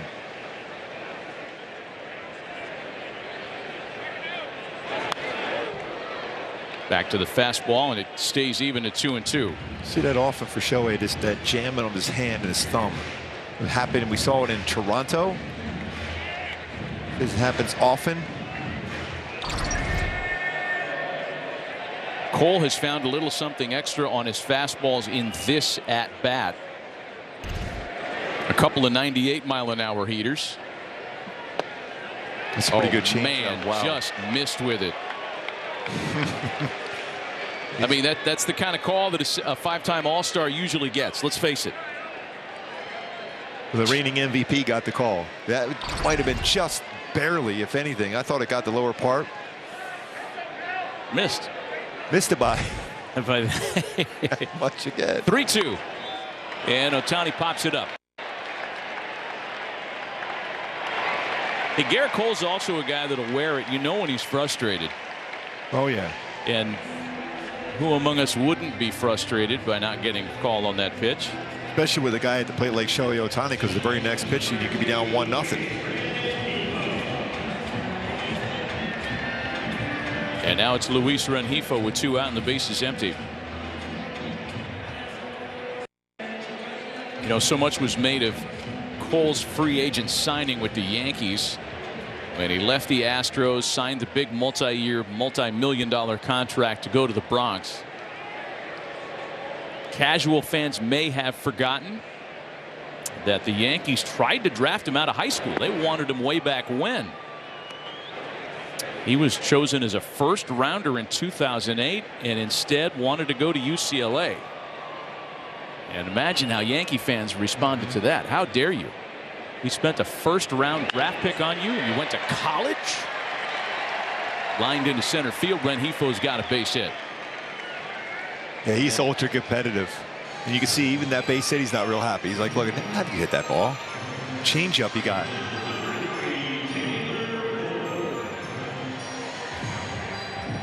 Cole, of course, came out as the #1 overall pick by the Pirates a few years later. And #1 overalls among pitchers, it's kind of a, I don't know, a little bit more of a crapshoot than it is for position players. There's Taylor Ward now. Well, you just look at his delivery, you would think, although he's thrown 98. Trevino throws well. He's thrown out 36% of base stealers. You might want to take a shot. He's allowed 7 stolen bases in 10 attempts. 132 stolen bases allowed in his career. His 3 pickoffs. I mean, this is the kind of night, the way both of these guys are going, where 1 run could potentially be enough. Yep. That could have easily been a sign from the dugout saying to pay attention. Rengifo running a little more successfully this year. 5 stolen bases in 6 attempts.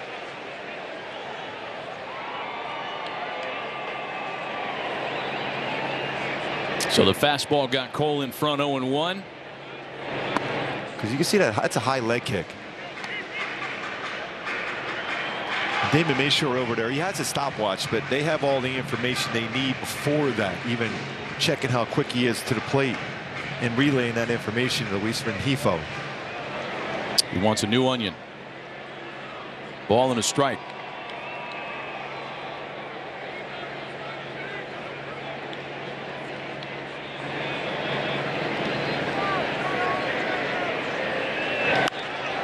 And Ward pops the breaking ball up into shallow right to retire the side. Nothing comes of the 2-out single.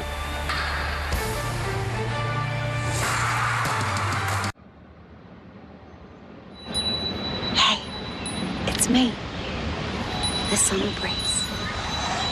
I just flew back into town. Let's get outside.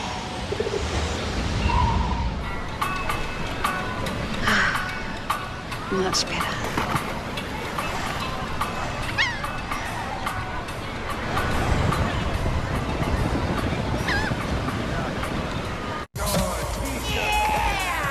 Nice. What? With the Game Time app, I'd pay 60% less than this guy. 60%? Game Time finds you the best last-minute deals and guarantees the lowest price. Download Game Time now. Nice shirt.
Plays, the strikeouts racked up by Patrick Sandoval, and they have come in pitchers' counts. I mean, he's not going to 3-2. He's not having to come back from being down 3-0.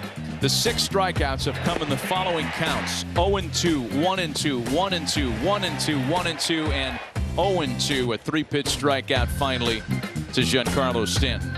He's been using all his pitches so effectively so far for Sandoval. super efficient so far tonight. 4 innings of work. He's averaging 11 pitches an inning. And this is starting to smell a lot like the complete game shutout that he threw against the Tigers in Detroit a week or so ago. And back to work in the 5th for Josh Donaldson. Donaldson, Torres, and Trevino here for the Yankees.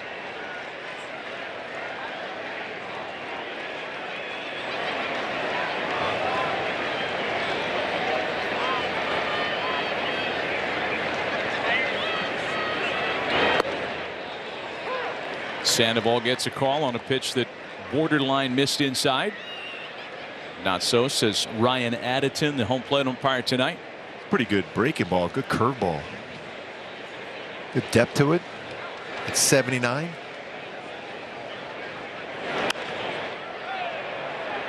In the air toward foul territory on the right side and out of reach for Ward. Ball and 2 strikes. Unusual to see this, though. He tied him up with a changeup in.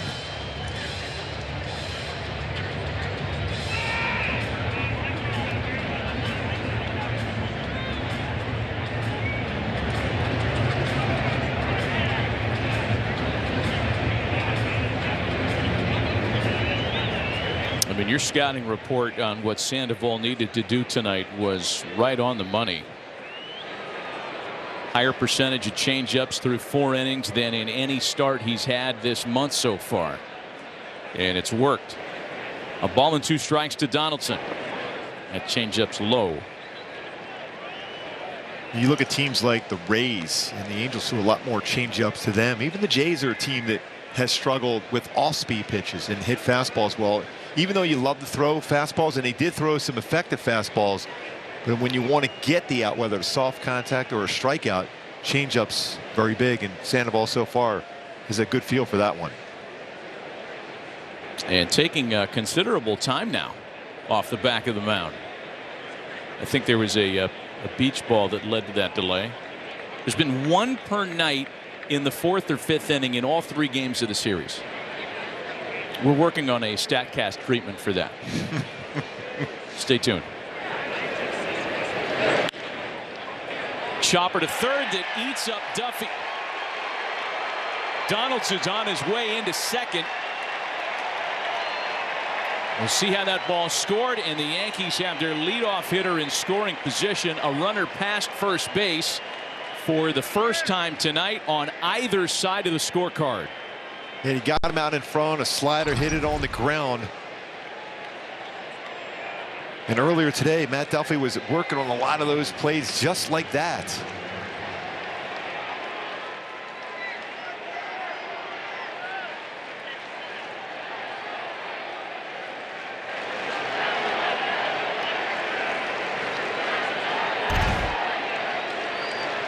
That'll bring up Gleyber Torres now with Donaldson at second. You got to clear your mind of that one right away, because Torres is really, really good on the first pitch, with a lot of power on the first pitch when he puts it in play. Torres lined to left in his first at bat tonight. And that one gets past Stassi. So a misplay and then a wild pitch, and the Yankees have a runner at third with nobody out.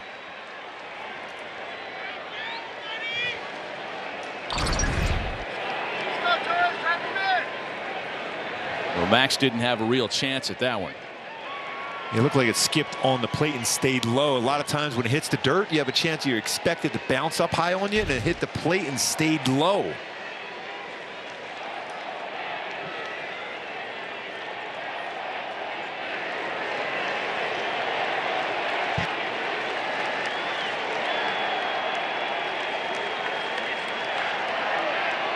Angels play the infield in.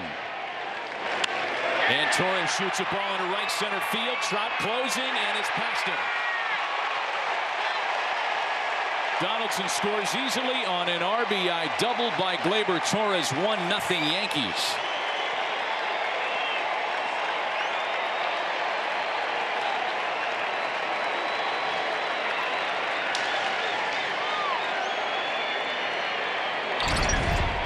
And this baseball just kept going away from Trout in right center.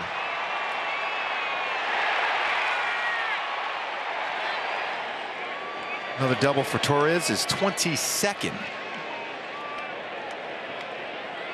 So it's scored officially as back-to-back doubles, because that ball from Donaldson that kind of ate up Duffy was scored a double. And then in a more clear example of a double, as Torres makes it 1-0. And here's Trevino now.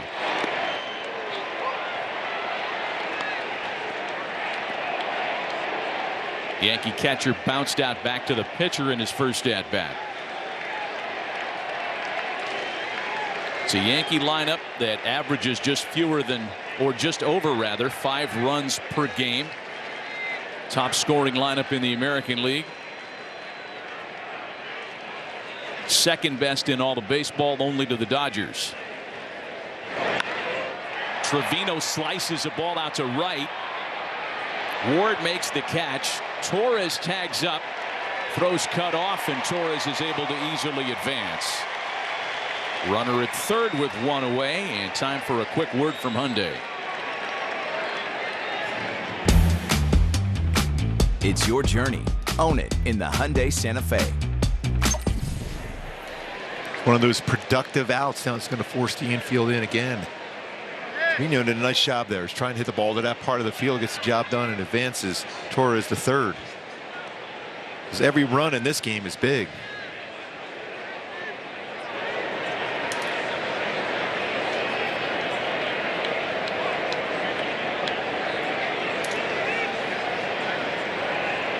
Aaron Hicks singled in the third. One of those 2 excuse me base hits early. Again, the infield in for the Angels. And it's a ball and no strikes to Aaron Hicks.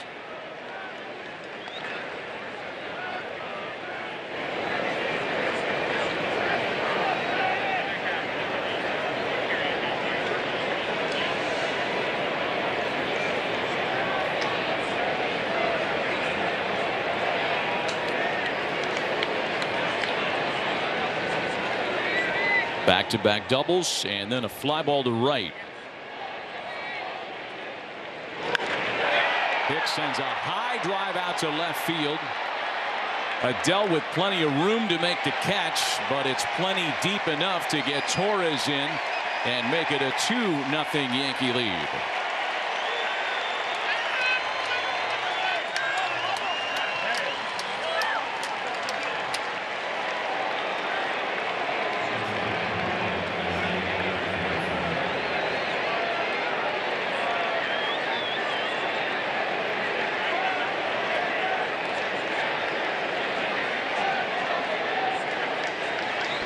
And now the number 9 hitter, Isaiah Kiner-Falefa.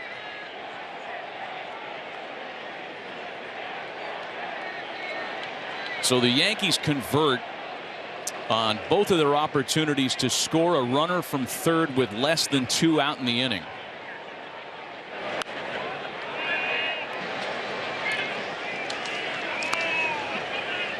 That's something the Yankees convert as a team 55% of the time.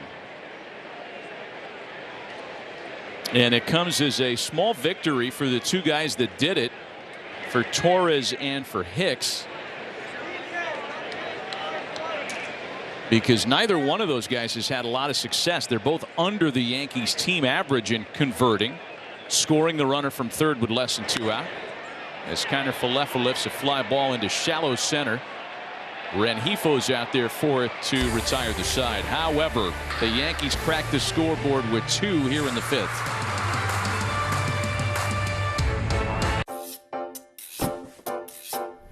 With Home Chef, your home cooking is home nailing it. Our classic all-in-one meal kits are simple enough for anyone and delicious enough for everyone. When it comes to making dinner, fill in the blanks with Home Chef. Delicious, meat simple. Get 16 free meals when you sign up at homechef.com. This is my first time trying on glasses at home. So cute! 5 different ways from Warby Parker. Oh, this one's better. Ooh. Ah. Hey. The virtual try-on is perfect. Like, they look like they're on my face. Like, look at this. Just swipe and switch. These are definitely a keeper. I think these are the one. Ooh, these look good. That was so easy. They make it so fun and fabulous. Took a mirror to the back. I was like, oh, wow. My hair is thinning. Did a search and found Hims. Asked a few medical history questions. I could do it from anywhere. There's a product out there that actually works. Get started today at 4hims.com. With the Game Time app, I paid 60% less than this guy. What? And it's not just sports tickets. It's also concerts. Performances, too. Oh, come on! Download Game Time. Last-minute tickets, lowest price, guaranteed.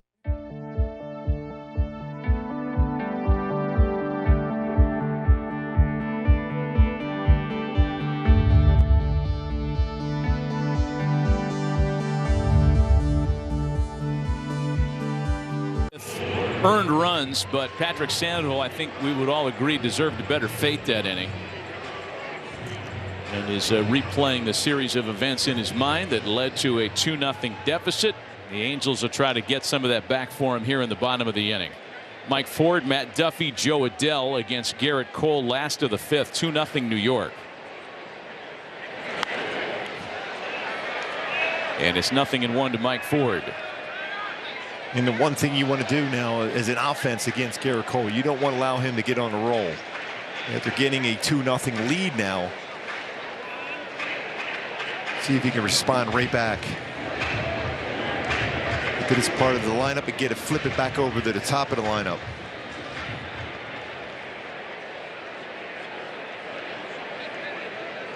Ford grounded into a double play in his first at-bat tonight. Lays off 97 up around the shoulders.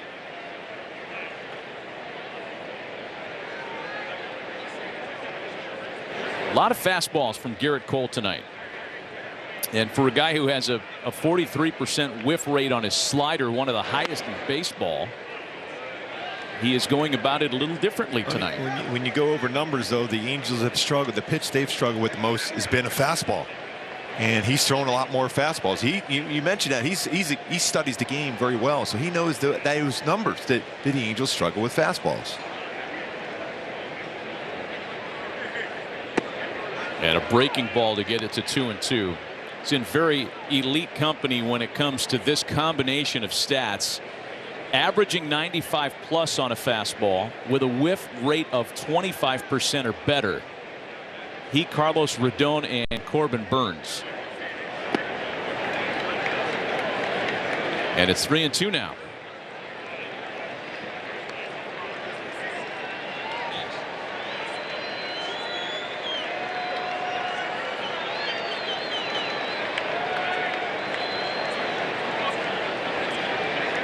This is the 15th batter that Cole has faced tonight. He's gone to a 3-ball count now 4 times. And the 3-2 home to Ford. Laid off a 99-mile-an-hour aspirin tablet. What a nice plate appearance from Mike Ford. It's not an easy take, too. That's close enough at 99. You got to be out there quick. Guessing from his swings as an Angel, as a left-handed batter, you usually think of left-handed batters like the ball in the lower part of the strike zone. I think Ford likes the pitches middle to middle up in the strike zone.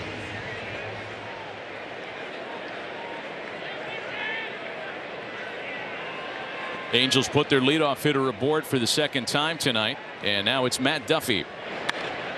Sends a ball to right for out number 1. Homestand continues Friday, Saturday, and Sunday with the Astros. And join us for every Saturday night home game. Stay and enjoy post-game Saturday night fireworks show driven by SoCal Honda dealers. Visit angels.com/promotions for more details. Where's our man Patty O, by the way? I think he's going to start a cheer to get some runs scored. He will. He will do it. Joe Adell with a swing and a miss. 1 out, 1 on here in the 5th inning. And boy, Gerrit Cole really does look frustrated tonight. He's putting out that body language that he is not happy with what he's doing, even though he is not allowed to run through 4 1/3. He hasn't allowed a man past first base.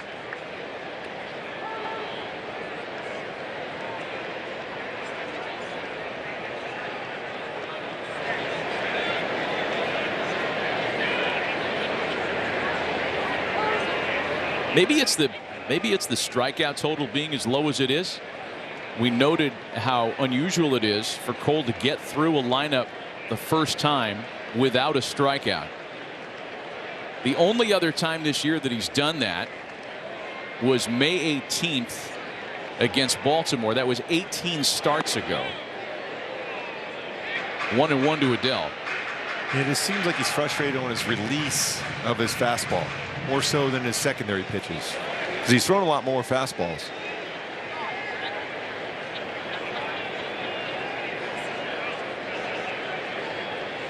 "38 of his 64 pitches have been fastballs, 29 of those for strikes." That's a double play ball. Kiner Falefa to Torres, back to LeMahieu.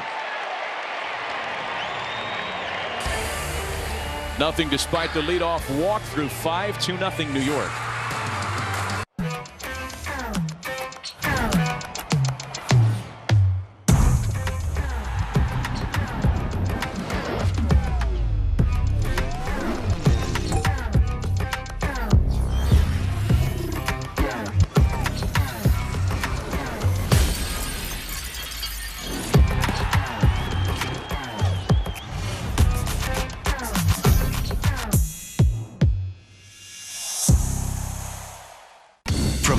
Jokes. Hey, look, it's Mike Napafanakis. To insiders' perspectives. I like over 5.5 strikeouts on Walker Buehler. Your best bet is the pregame spread. Served up only on MLB Network.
Getaway sales event. Get away with a great deal only at Hyundai Getaway Sales Event. Visit buyhyundai.com or see your SoCal Hyundai dealers today.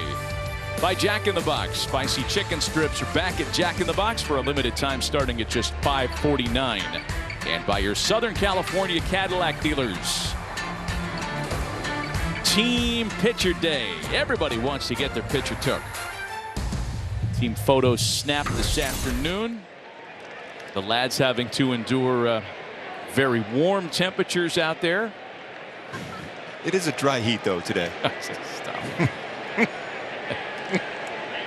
Yeah. Players always just love that photo day. Oh, yes. A 2-0 lead for the Yankees, and the top of the order for New York in the top of the 6th inning. LeMahieu, Benintendi, and Judge.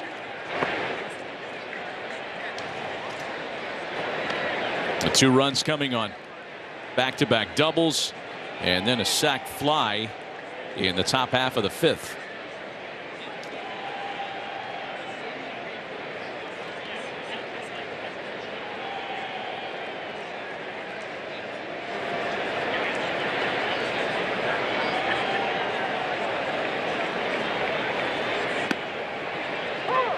Sliders in for a strike.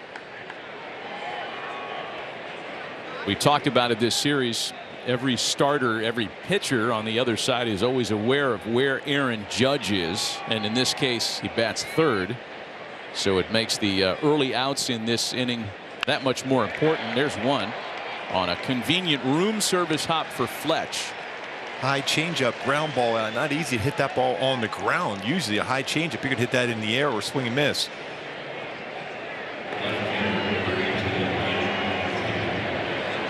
Judge on deck now, and that'll bring up Andrew Benintendi.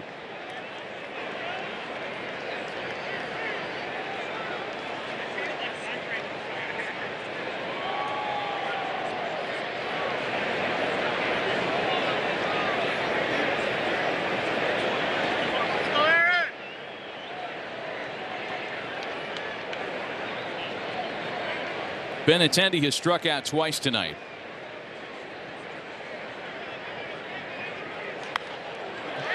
Swinging at the first pitch again. Yeah.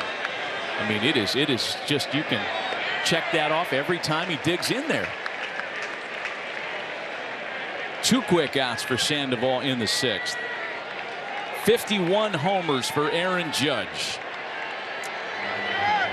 That is 15 more than the next closest on the major league leaderboard, Kyle Schwarber of the Phillies. Since 1945, the largest gap between the top 2 home run hitters in baseball has been 13. And you've got to go back to Mays and McCovey, Giants teammates in 1965. Aaron Judge has a chance to separate himself by even more than 15 from Kyle Schwarber.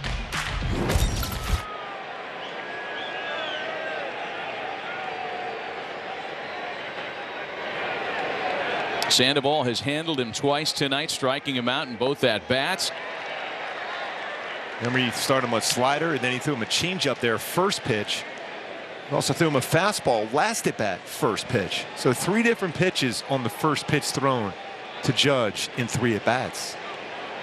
Mixing and matching.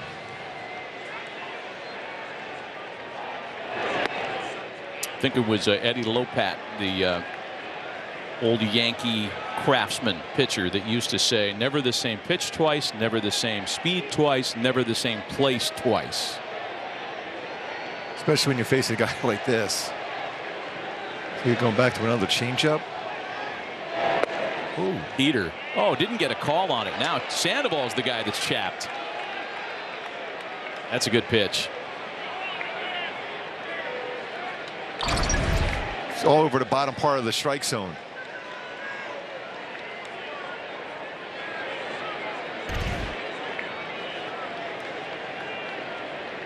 This is a pretty good contest between Sandoval and Cole as to who's got the red or aspirin bottle. Oh, yes.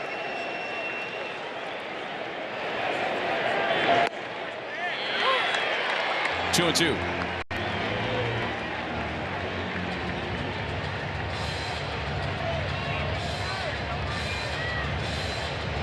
It was an old Jim Healyism.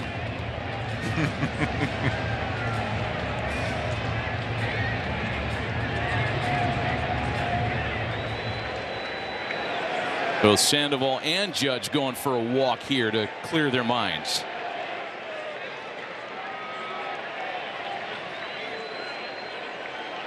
So it goes back to Sandoval now, walking around. I mean, and Patrick has taken some long walks tonight. I mean, he's almost back to the second base bag. Is this the OK Corral right here now?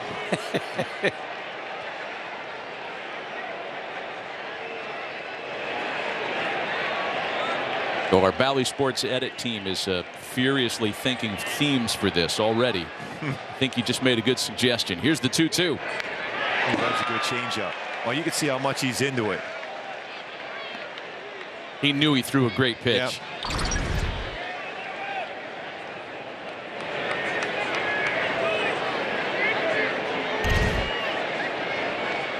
And Aaron Judge always has pitchers feeling the same way because his power he has. So you're going to that next level every pitcher he faces.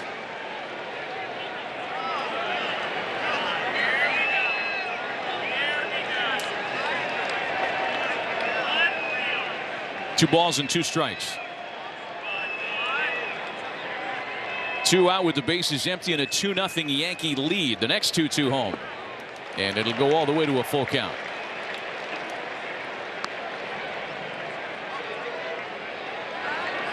Stanton waiting on deck.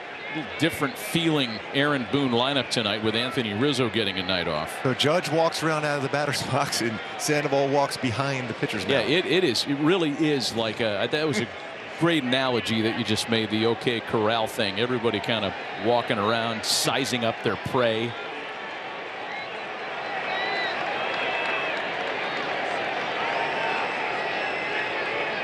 A full count, 3 balls and 2 strikes. Here's the payoff pitch home. Ooh, slider upstairs. I felt like Judge fouled that off, but I guess not. That's what I thought he did. Did it just glance off Stassi's glove? We'll find out here. Yeah, it just did. Yeah, and he very clearly checked his swing. Yeah. It was almost like Max was expecting it to hit the bat, too. That was very strange. I think he was anticipating that slider going down and in, and it stayed upstairs. So it's scored as a walk. Actually, if you look at it, it is pretty close to being a strike. That was weird. First walk of the ball game. That could have been called a strike. Because Judge is a little bit different at the plate. He's as tall as he is. That's an upper part of the strike zone pitch to him. Stanton breaks his bat on a roller for Rengifo. Better get there quick, Louis. Man, you want nothing to do with a collision with a 6'7" defensive end. Celebrity guests smack balls and gain points for hits. Co-starring in the new series, A League of Their Own. Darcy Carden! You do that again. Channel your inner McGuire. Let's do this. Oh!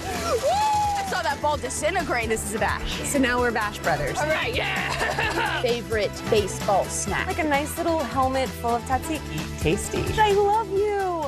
This has been the best day of my life.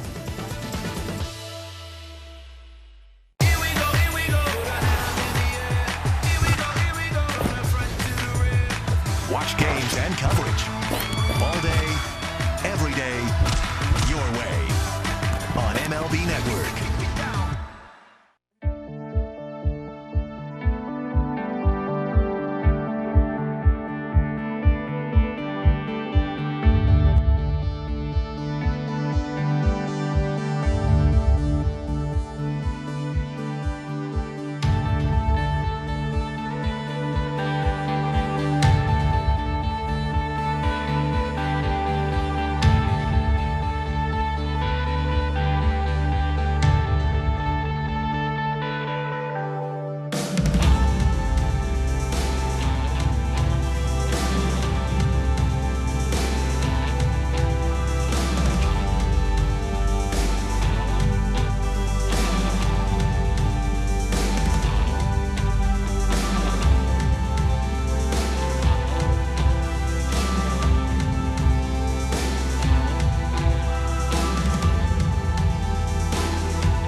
Familiar face and a franchise fixture here with the Halos. That's our friend Kurt Lowe celebrating 3,000 Angels games covered. He regularly started to cover the Halos back in 1985. You can see he's got a celebratory cake up in the press box tonight. He'll also greet the team in the clubhouse following tonight's game. Mike Trout will present him with another cake, congratulating him on 3,000 games. Congrats to you, Kurt. And Gooby, he hasn't lost his edge either. You were the lucky recipient of his barbs earlier today. Yeah, he says, I've been around so long, I remember you pitching. I'm like, wow, thanks, Kurt. I appreciate that, my friend. He's the best. Wow. I always love our conversations over the years. That is 37 years of covering the same team. That's fantastic.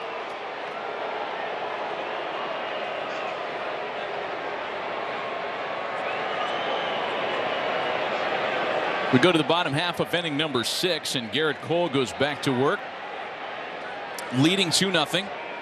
And there is a stoppage on the field, and that's why Cole is kind of ambling about without looking in for a sign. Max Stassi will lead things off. Stassi, Fletcher, and Trout here for the Angels. Gerrit Cole's going to get a few more throws in. We have a little additional time here in the bottom of the 6th inning, so let's jump into the Wayback Machine for a Carl's Cam replay. It was on this date, August 31st, 1964. Ground was broken in Anaheim with the Cowboy on hand for the building of Angel Stadium. Hit that shovel into the ground. All-time stadium leaders in hits, homers, wins, and strikeouts on your screen. Some of the franchise immortals. And it was on this day that all began. Fun stuff.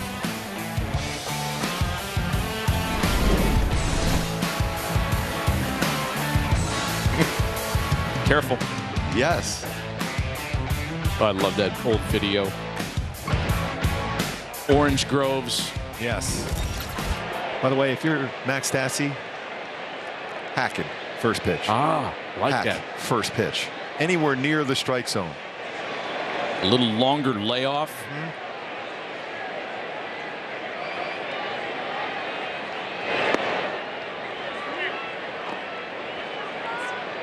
It was early in the season when Gerrit Cole was making a start for the Yankees, and the Yankees were on the road for a team's opening day, and the ceremonies spilled over the allotted time, and Gerrit wasn't pleased with that. He will let you know as Stassi with a high fly ball is retired. In fact, it was at home, and the holdup was Billy Crystal, you know, noted Yankee fan, threw out the first pitch, and there was a whole thing, and Gerrit Cole was like, come on, man, let's go, Mr. Saturday Night, beat it. I got to start. Ended up giving up 3 runs in the first. First pitch breaking ball hooked up the line by David Fletcher, and a throw to first is not in time. Not only that, it gets away from LeMahieu, and Fletcher's going to get to second base. Maybe a similar type of play where Donaldson hit that one ball down the third base line and ended up being the first run of the game. Here now Fletch in scoring position for Trout and Ohtani behind him. And I'm thinking here single E5. Yes. That's a long throw. It sure is. I mean, you're into like Matt Chapman, Manny Machado territory there. And that's one of those plays too for LeMahieu. You're not going to be able to get to that. You're almost better off getting off the bag and trying to prevent an extra base being on that one. It is scored as a base hit and an error charged to Donaldson on the throw. First time tonight that the Angels have a runner in scoring position now, and it's for Trout with 1 away. Jammed into the shift. Hey, Kiner Falefa olayed it. That doesn't happen often. He's a Gold Glover. Back-to-back plays with errors.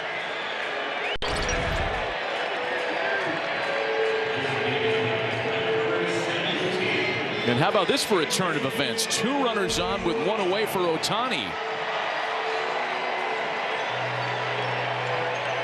He's been making every play in this series. This year, Gerrit Cole, 258 with runners in scoring position. There's some numbers against him in these situations. Ohtani just missed one in the first, a long fly ball to center that took Hicks to the fence. An infield pop in the fourth. And the first time the Angels have had an opportunity with multiple base runners aboard. Hey, first pitch fastball almost hit him.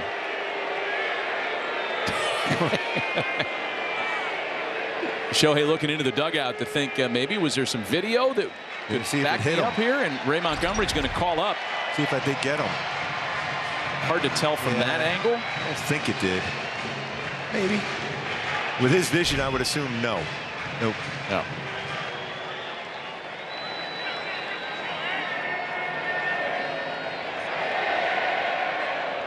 I don't know that I want him taking first base anyway. No.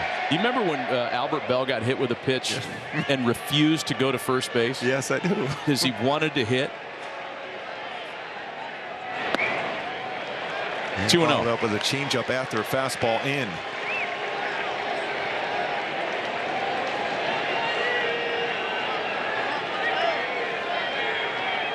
It's really the first time the Angels have put Cole in anything resembling trouble tonight.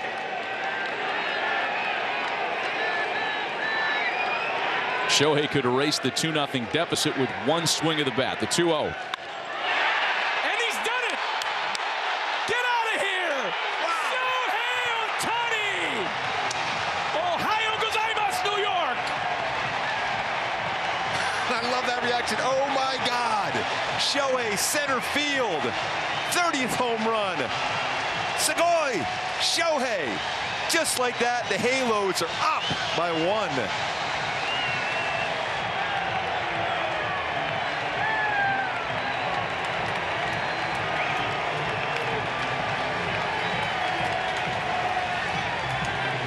Kundis, Shohei Ohtani. Magic. Oh, he got the splash. Wow, what a shot. That baseball got out in a hurry. 107.3 miles per hour exit velocity. Shohei. Just gave a little "you're welcome" Patrick Sandoval, too. I mean, could this series have delivered more big moments from the two guys who you advertise on the front of the schedules? And I mean, both pitchers, when you see these, the whole series, when they come to the plate, it's like that focus is off the charts. And they've delivered. Fastball, heart of the plate, dead center. What a swing that was. Shohei. And now you know why he didn't want to be hit by that pitch. Oh, yes. Yeah, come on. 2 homers, 4 RBIs for Aaron Judge. 2 homers, 5 RBIs for Shohei Ohtani. 1 and 2 in the AL MVP race, and they have not disappointed this week.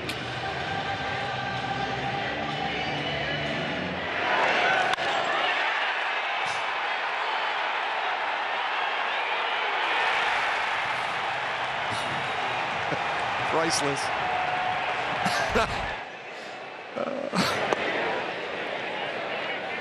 And Louis checks his swing. It's 2-2 now. By the way, that's going 427. I love that background right there. Look at that. Shohei on fire in the month of August. 2 balls and 2 strikes to Luis Rengifo. And Rengifo strikes out. Just the 3rd of the game for Cole. But it's an odd inning going against Gerrit Cole in this one, too. He could have easily been facing Shohei Ohtani to lead off the next inning. You're absolutely right. I mean, the 2 errors betrayed him. And then, you know, the fastball that you'd like to have back.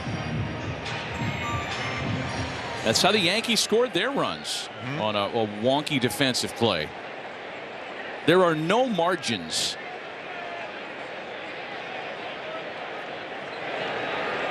There's Taylor Ward now.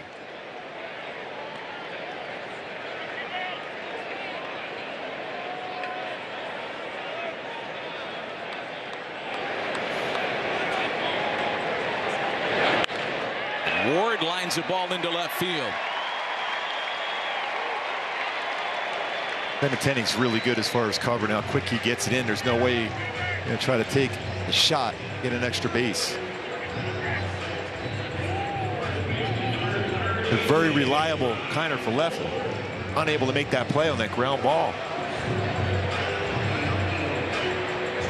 Second hit of the game for Taylor. He's aboard with 2 gone now for Mike Ford.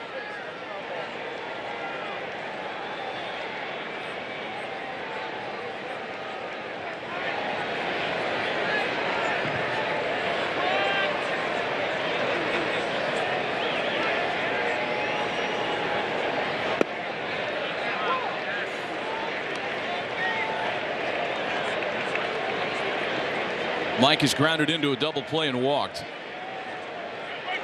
I mean, does anybody doubt the value, the box office appeal of a blue-blooded superstar baseball player? It's about the superstars. Yep. There are casual fans that know nothing about the Yankees or the Angels, but they know about Aaron Judge and Shohei Ohtani.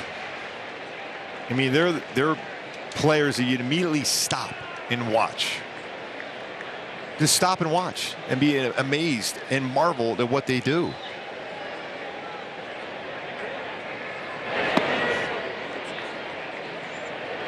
A ball and 2 strikes, the count to Mike Ford.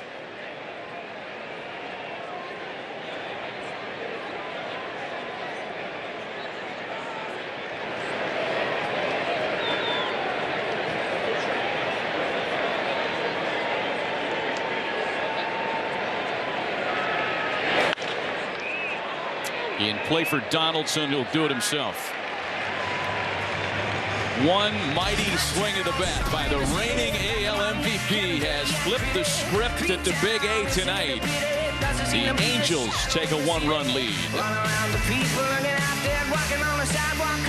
Our celebrity guests smack balls and gain points for hits. Co-starring in the new series, A League of Their Own. Darcy Carden! You do that again. Channel your inner McGuire. Let's do this. Oh! Woo!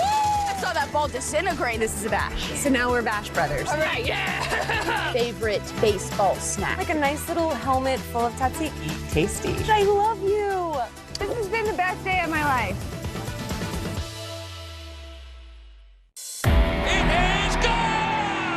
Every time he steps up to the plate, goes into his windup, or runs one down. Oh, you won't see a better one than that. He competes not only against the other team, but against the toughest adversary, himself. MLB Tonight, where the best outdo their best on MLB Network.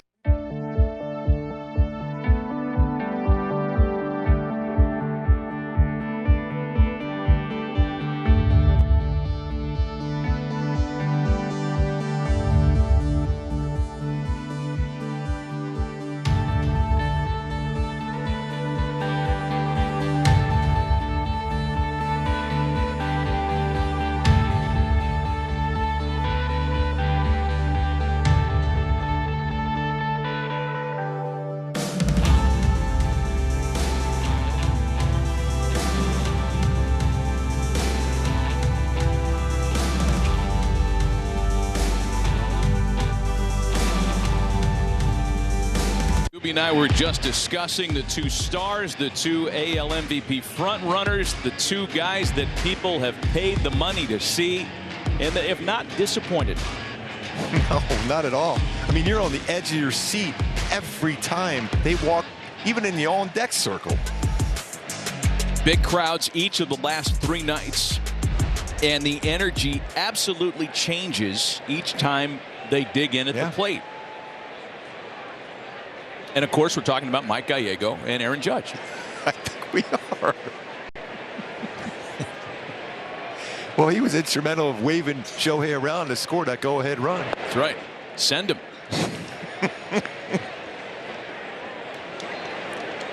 So that was the best send I had all year.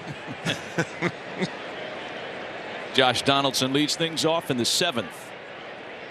I think I might have blown out on that last call, by the way. I need to tune up. Can we get eyes on Patio in the stands? He's somewhere handing out T-shirts. Tell him we need him in here tonight. Oh, man. 2 balls and no strikes. Well, you want to make sure you get this first batter out here, and Donaldson's got a lot of power himself.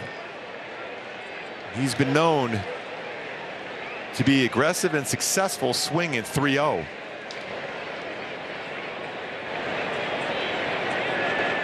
There's bullpen activity behind Sandoval for the first time tonight.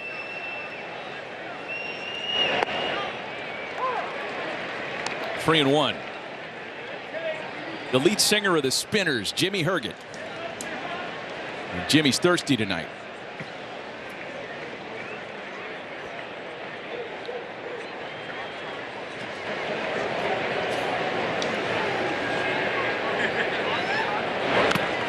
Full count. Back-to-back 94-mile-an-hour fastballs. Yeah, I think Stassi got caught with a back swing there. Donaldson does take a very long hack. He's checking in with Max to make sure he's all right.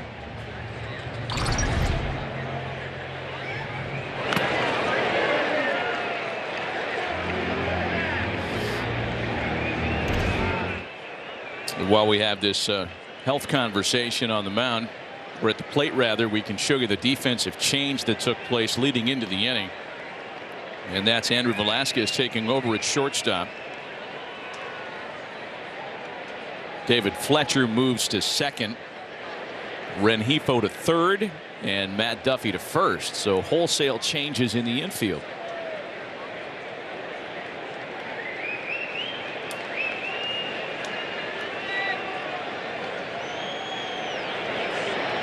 And Max okay to continue.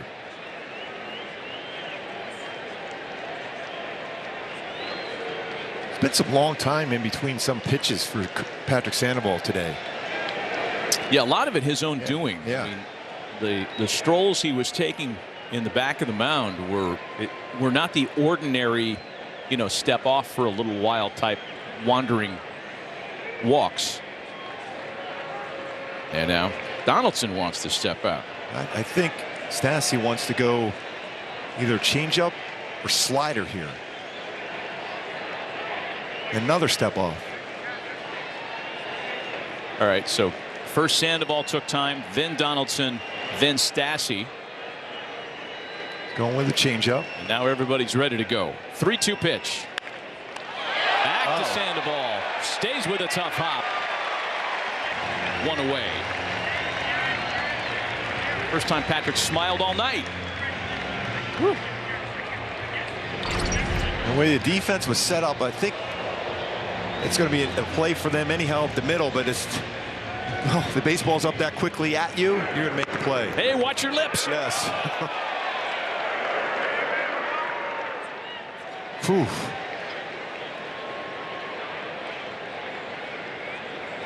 It's not an easy throw because you're still on the incline of the mound when you're making that throw, by the way, to first base, especially after baseball's back up the middle like that.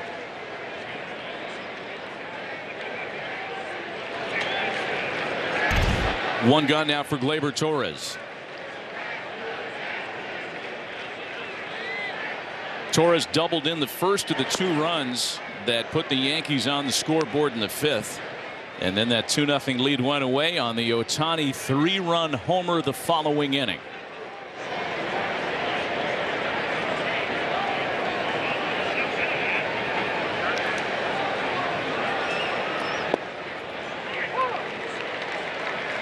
One and one.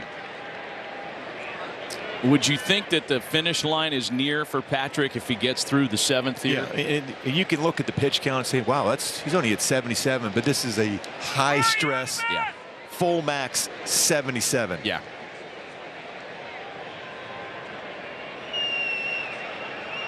Well, that's a great changeup. And people at home will go, you see guys back in the day, they were throwing 120, 140 pitches. But in this game where you see every single pitch that Sandoval's thrown because he's facing a great lineup like the Yankees and you're locked up against Gerrit Cole, so every pitch full max. That's just the second swing and miss he's induced since the end of the 4th. And he strikes out Torres. Well, he's really good going back to back to back with his changeup. You don't see that often where a pitcher will do that, especially with the changeup. But he's done that a couple times already tonight, and it's a very, very effective changeup. 7 strikeouts for Sandoval tonight. Punched out 5 in his last start. Had 9 strikeouts in the complete game shutout in Detroit a week and a half ago. Now Jose Trevino with 2 gone. Wow, that's a sharp slider. Ball to no strikes. That's some really good spin on his slider and his curveball today. Well above average spin on both those pitches. It's going to be well below average spin on his changeup. That's almost a good thing for him.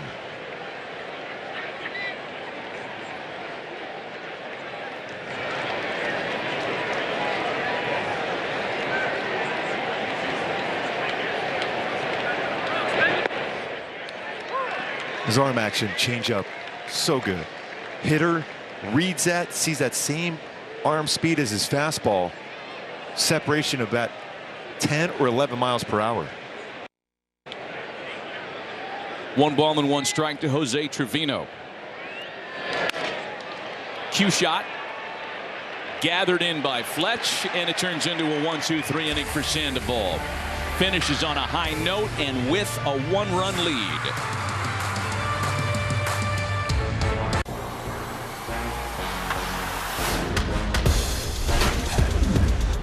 Line drive caught by Lindor. That one's going to be replayed hundreds of times.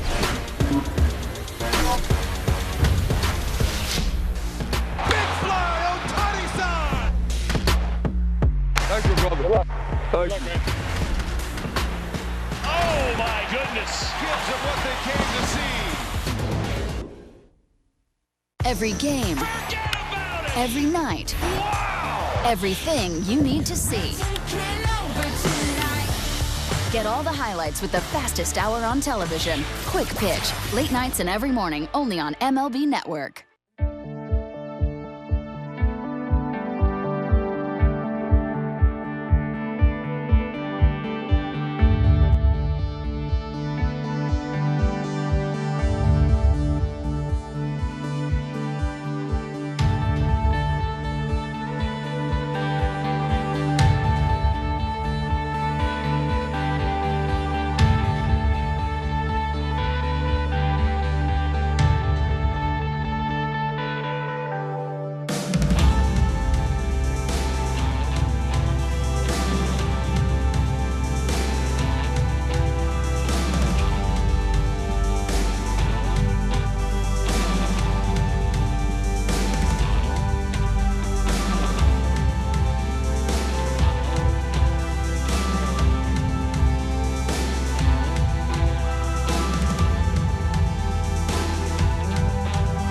Sports is brought to you by the OC Healthcare Agency. Build your healthiest self at angels.ocnavigator.org. And by Resorts World Las Vegas. See rwlasvegas.com to book your stay today. And if you're playing craps, put a couple of bucks on number 17 for Gooby and I. Yes, please. Attaboys. And congrats, yes, by Phil Nevin to his starting pitcher tonight. Patrick Sandoval really battled. He was grinding, giving up those 2 runs. It was a misplay, and it looked like it was going to be one of those tough luck nights for Patrick, or he threw the ball well and couldn't get a decision. Instead, he leaves with the lead. I love the fact that all those lefty pitchers are all hanging together. You got Suarez, you got Detmers, you got Davidson. Those guys are all together all the time, pushing each other to be better. That competition amongst each other. And you're seeing some dividends being paid. 0-2 the count to Matt Duffy, leading things off in the home 7th. And Duffy's caught looking at a called strike 3. With 1 gone, how about a quick word from Jack in the Box? Mix good sauce with my new spicy good sauce for spicy good sauce. You know, I think you'd probably agree with this too, Gooby. Phil Nevin is really doing a really good Papa Bear down there as interim manager, and I think that the players have responded to him. He is very invested in everybody's success. He understands the importance of putting guys in position to succeed. And he's done a really nice job as far as allowing his starting pitchers to get a little bit deeper in the game and keeping the bullpen arms fresh and using them in the right way and building confidence in them. You don't have Raisel Iglesias anymore. It was unbelievable closing games last year. So now you're mixing and matching with a bullpen, but putting guys in position to be successful. You're seeing that with his defense. Now putting Velasquez in there. Jimmy Herget was up earlier. Now it's Jose Quijada up down there.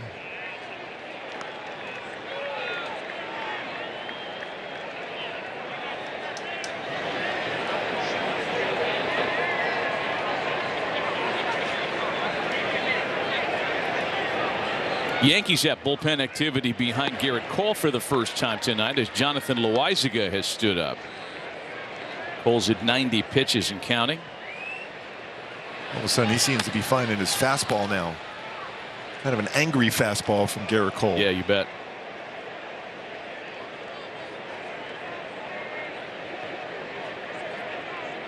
The 2-2. Yeah, he's amped up now.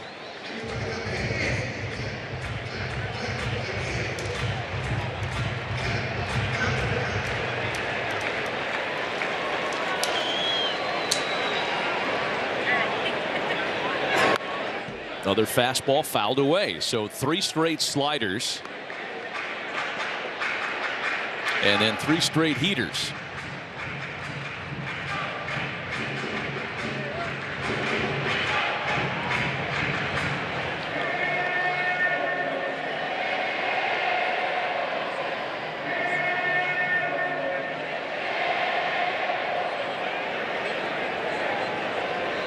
Stassi next, base is empty with 1 gone. 3-2 pitch home to Adell. Slider is hit on the ground out to shortstop. And that's out number 2.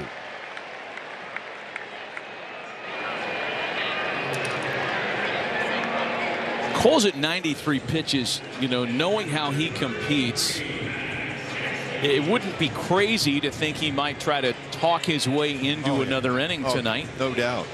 He's one of those guys, too, when a manager, which I'm sure Aaron Boone has done this a few times, walking out there thinking, I really don't want to take him out because it's never easy to grab the baseball out of his hand.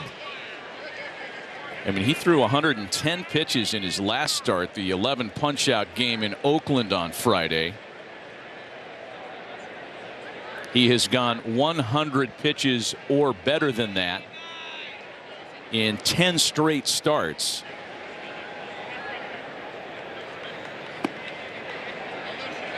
Two balls and no strikes to count to Stassi, who's hitless in 2 tries tonight.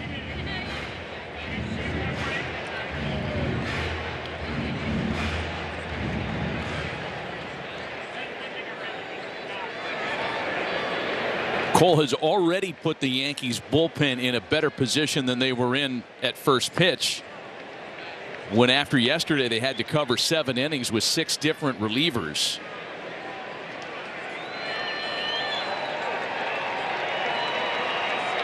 Angels bullpen, on the other hand, fresher and so much improved from last year's struggles. Stassi sends a high fly ball into right. And it remains to be seen if Cole gets back out there for another inning. It's still a 1-run game. Took a mirror to the back. I was like, oh, wow. My hair is thinning. Did a search and found Hims. Asked a few medical history questions. I could do it from anywhere. There's a product out there that actually works. Get started today at 4hims.com. We asked retired MLB pitcher CC Sabathia to hit and win reality. You get nervous? Yeah. A VR training tool for hitters. Who is he hitting against? Oh, here we go. Himself. Man, I'm good. Both of me. Hitters see game speed pitches, improved timing, pitch recognition, and confidence in the real game. How many MLB home runs did you have? More than you. Be ready for real. Win reality. Hey, it's me. The summer breeze. I just flew back into town. Let's get outside.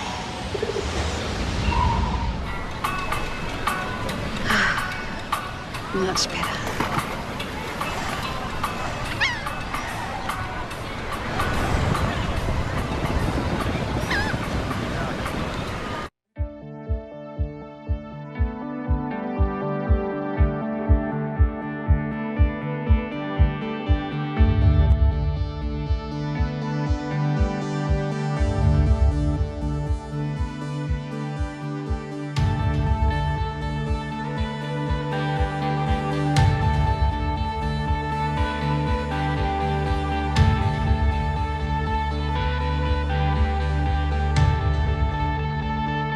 Big Ed, Ken French, Gerrit Anderson, Bobby Valentine's hanging out in the shadows right now, getting ready for Angels Live postgame presented by the OC Healthcare Agency. GA, this matchup between Judge and Shohei gets better and better. What about what you saw here tonight from Shohei Ohtani? Punch, they both showed up. Last night, Judge showed up. Ohtani showed up tonight in grand fashion. It just fit the billing for the series. And another 1-2 punch we'll be talking about is Gerrit Cole going head-to-head with Patrick Sandoval. Patrick Sandoval right now at the edge. Yeah, he does have the edge, and thanks to Ohtani.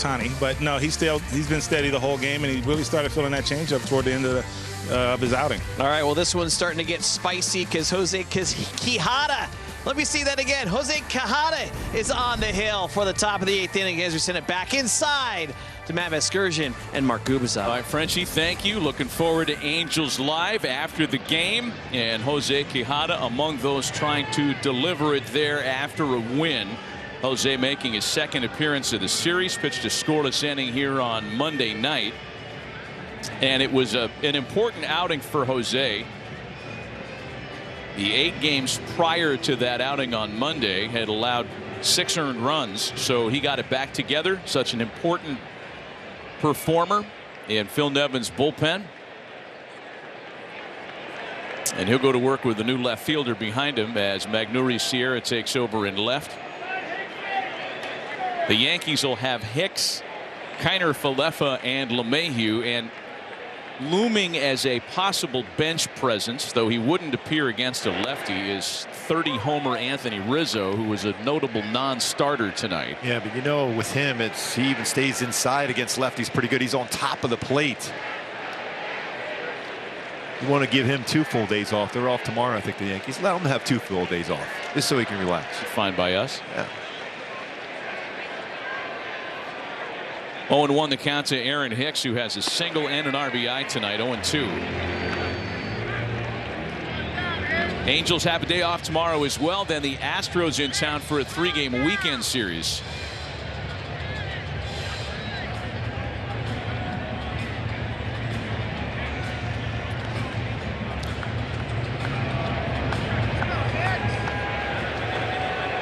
Going to get Reed Detmers on Friday against Lance McCullers. Homestand has been filled with compelling starting matchups. Yes. A lot of fun. And you have that certain pitcher on Saturday looming. Shohei Ohtani, first player in history with 10 home runs, with 10 wins and 30 or more home runs in the same season. First player ever. So we can stop talking about the Babe Ruth comparisons, because from this point forward, it's the Shohei comparisons. Nobody has ever done that. 30 homers, 10 wins. And we thank Rhett Bollinger from MLB.com for that little nugget.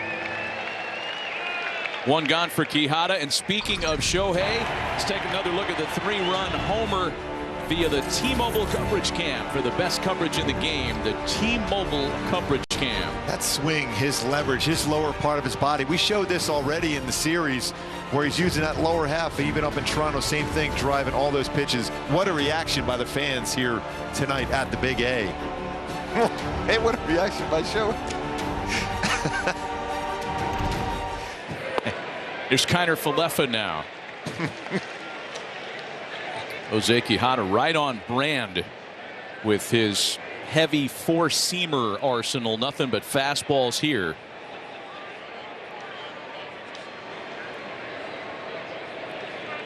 Quijada about 85% 4-seamer. He'll throw a changeup and mix in a very occasional slider.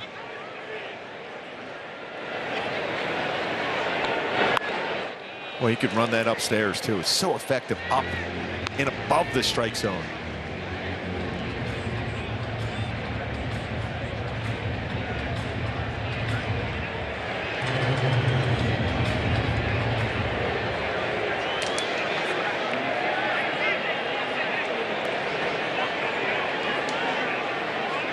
Oh, 0-2 the count to Isaiah Kiner Falefa. DJ LeMahieu waiting on deck.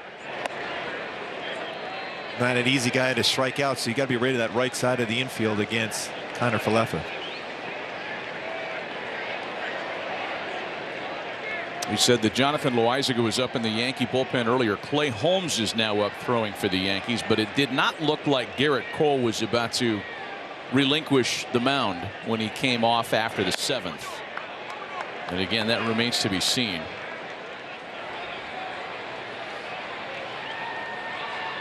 Very animated bullpen coach Mike Harkey tonight. Yes. Great dude. Great dude. He's got a lot of skin in the game with the Yankees, man. He's been there for a long time. Yep. And Kiner Falefa lifts a fly ball out to shallow right. Fletcher's back there to get it. 2 away.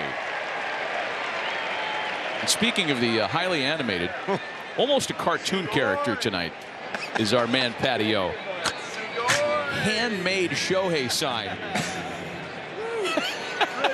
Oh, it's double-sided. This guy Heafy. Look at him. Hey, forget the rally monkey. There's your team mascot right there, Angels. Matching t-shirts. Oh, man. Because we're boys. Let's go. Oh, man. What kind of tchotchkes is Patio handing out tonight? Brought a bag of t-shirts? Drink cozies? DJ LeMahieu takes a strike. I thought for a while he might bring out that Phil Rizzuto keychain that was on the Seinfeld episode. He was thinking about it. I'm tempted to follow him to his car tonight to see if he's got like a whole trunk full of foam fingers stuffed in the back. LeMahieu's 0 for 3 so far tonight. Quijada challenges him with the high heater.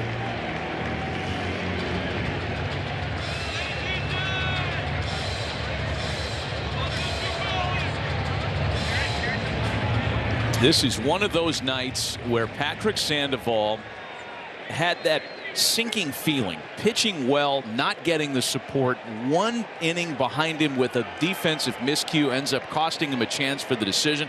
I mean, we've seen this time and time again this year. And he has pitched so much better than a guy that's 4-9. Yes. How about this for a note? This was Patrick's 51st career start and just the 6th time in 51 starts where he received at least 3 runs of support. Wow. Over a 5-inning or more appearance. I mean, his ERA for the season right now is just barely over 3. 3.02.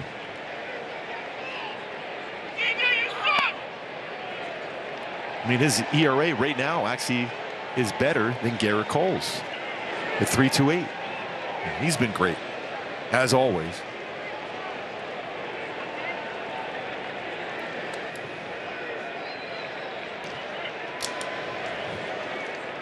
A ball and 2 strikes to count to LeMahieu.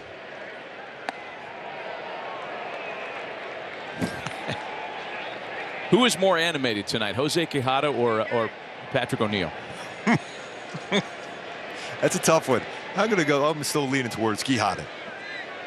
I'm still looking forward at some point to see if he can catch his own pitch one time, running down towards the catcher.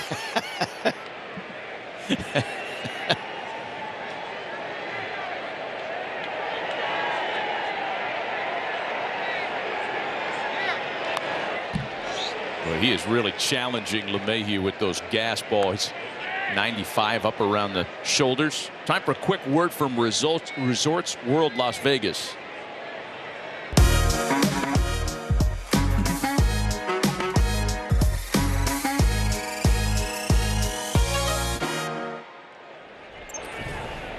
It was an appropriate little interlude with Quijada on the mound.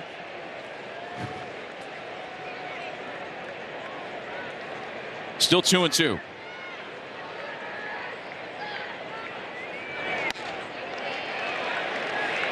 So far in this game, Angels pitchers have had 10 0-2 counts. 7 for Sandoval, 3 for Quijada. Okay. And Andrew Benintendi on deck.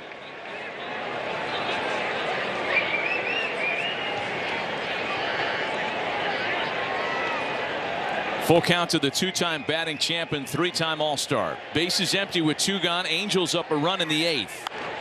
When you look out at the defense, you rarely see this. Everyone is in their so-called normal position. That is mad respect for DJ LeMahieu. Yes. That's how good of a hitter he is.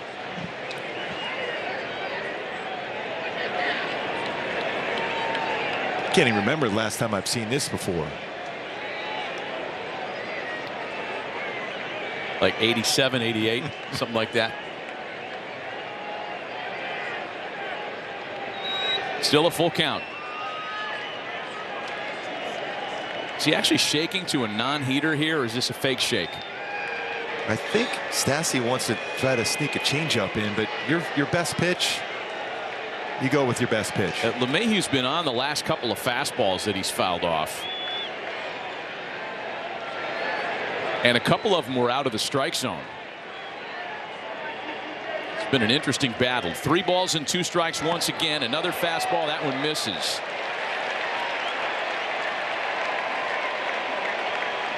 Quick reminder to download the MLB app to get video highlights, live pitch by pitch, breaking news, player updates, stat leaderboards, and more for your Los Angeles Angels.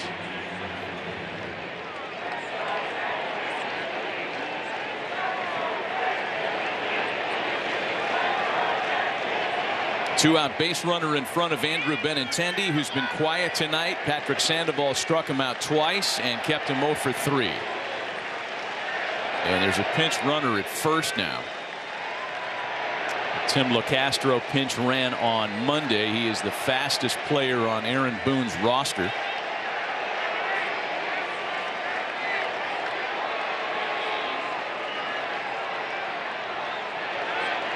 And let's check in with you just entering the game.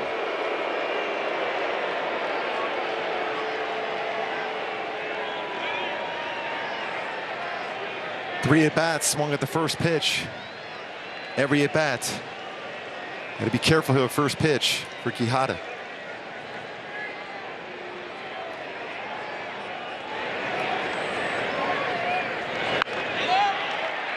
First pitch swing. I mean, it is clockwork. And the Angels have handled him all night. A scoreless 8th for Quijada. Still a 1-run Angels lead. This is my first time trying on glasses at home. So cute! 5 different frames from Warby Parker. Oh, this one's better. Ooh. Ah. Hey. The virtual try-on is perfect. Like, they look like they're on my face. Like, look at this. Just swipe and switch. These are definitely a keeper. I think these are the one. Ooh, these look good. That was so easy. They make it so fun and fabulous. Nice. What? With the Game Time app, I pay 60% less than this guy. 60%? Game Time finds you the best last-minute deals and guarantees the lowest price. Download Game Time now. Nice shirt.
Patrick Sandoval, 4 strikeouts for Cole, one of his lowest strikeout totals of the season. He ends up going 7 innings and allowing 2 earned. Same innings and earned run total for Sandoval, who struck out 7. Both of them were great tonight. Both are really, really good. The SoCal natives, Orange County natives going at it today. Orange Lutheran High School, Mission Viejo High School. Impressive, both on the mound today. Couple of changes for the Yankees as Clay Holmes appears. Came off the injured list and made his first appearance in 2 weeks on Monday and threw a scoreless inning. So Holmes will work the inning, and Anthony Rizzo is inserted in at first base. By the way, Holmes' first pitch warming up, he hit the backstop in the air. It's kind of a Bull Durham moment for a second. When you're throwing that hard, you're really going to be comfortable in the batter's box.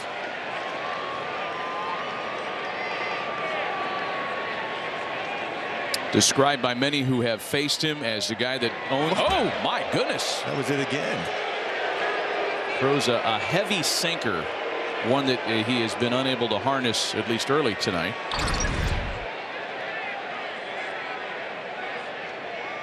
Well, Fletcher's watching that first pitch, and then he gets that first pitch when he's warming up. First pitch up and in like that again.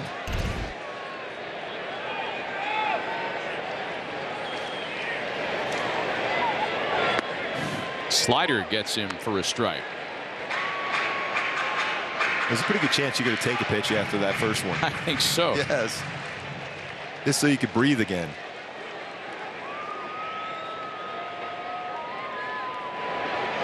It was lower back tightness that had Holmes on the injured list since August 14th, and now he's in front of Fletcher 1-2.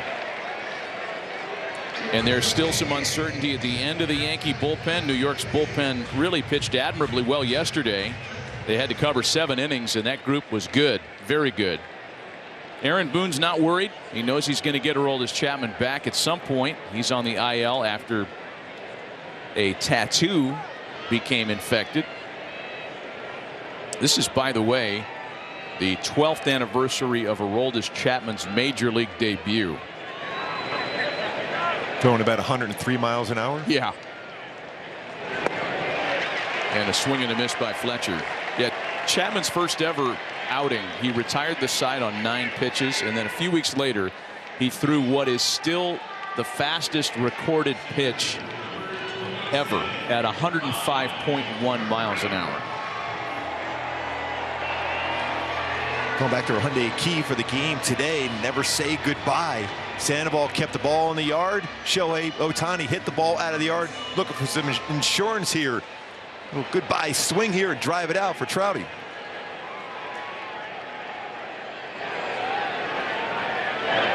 Boy, 105.1, huh? Imagine that. It's barely on your FM dial anymore. I mean, there's only been one guy since then that's gotten to 105, and that's Jordan Hicks of the Cardinals threw a 105-mile-an-hour pitch a few years ago. Chapman's is still the fastest. Broken bat and run down by Connor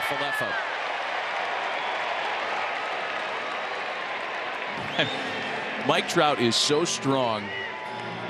That sinker's buried. He's twice tonight fought off pitches. And that one almost dropped for a knock the way his first inning did.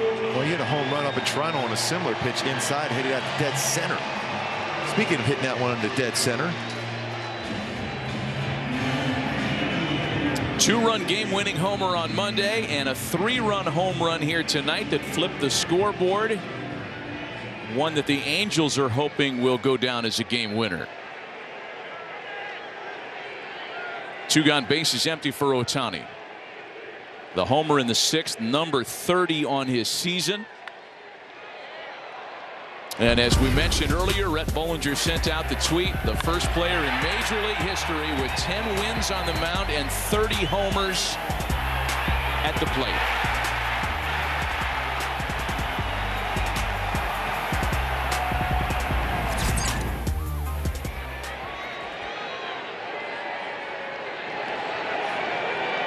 Absolutely incredible. Almost hit a home run earlier in the game too on a breaking ball when Aaron Hicks caught it at the wall. I mean, the MVP discussion, Gooby, as you and I know, is a very kind of partisan topic now, right? I mean, Yankee fans will hear nothing of Ohtani being the MVP this year. They think it's Judge's to lose. Angels fans, of course, feel differently about that. It's in the hands of the BBWAA voters, and I don't know that many of them have made up their mind yet. By the way, Aaron Judge leading off tonight too. Wow.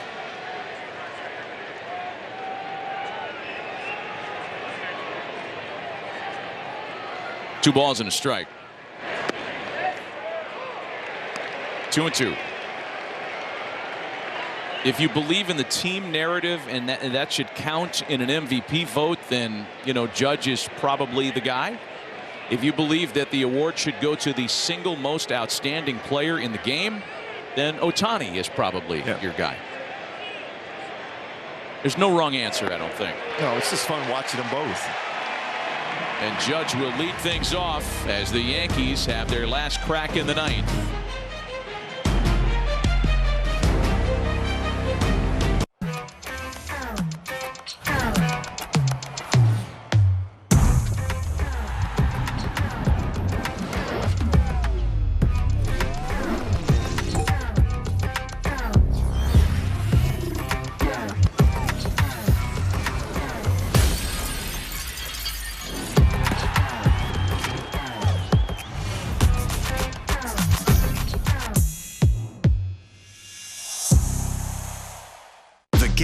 changing, and so are the shows that talk about it. MLB Network's Off Base. What's going on, everyone? A modern baseball show for the modern baseball fan. It doesn't get much better than sitting around and talking baseball. Only on MLB Network.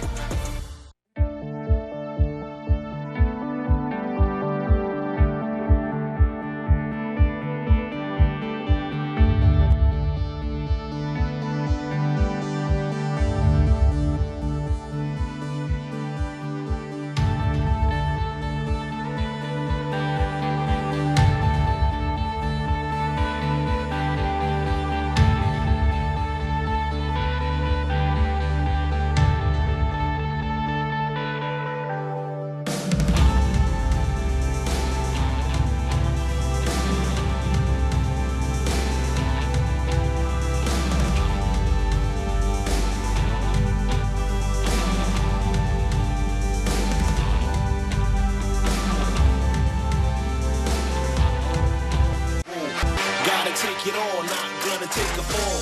Yeah. That's how we do it.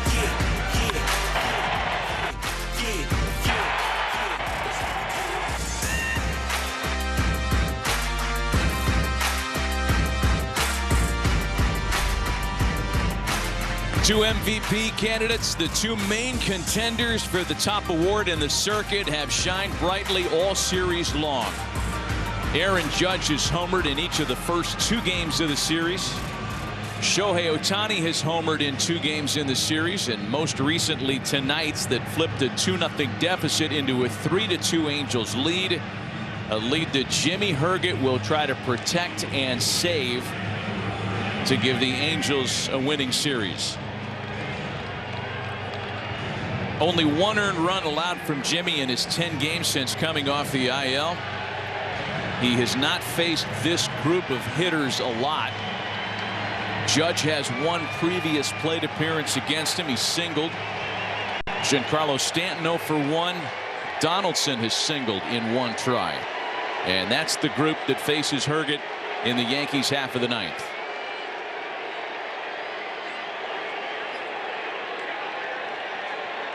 Judge has walked and struck out twice. All those at-bats came against the starter Patrick Sandoval, who was fantastic tonight. Remember, he threw that great changeup throughout against him. Showed him enough fastballs. The really good pitches against Aaron Judge. You have to be perfect.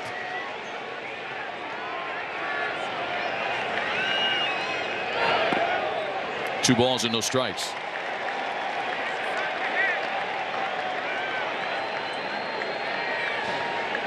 Aaron Judge is no doubt keying on a slider. Jimmy can spin it with the best of them. A sinker slider combination makes up almost 70% of his arsenal. He'll throw a curveball. Slider missed again. 3-0 now.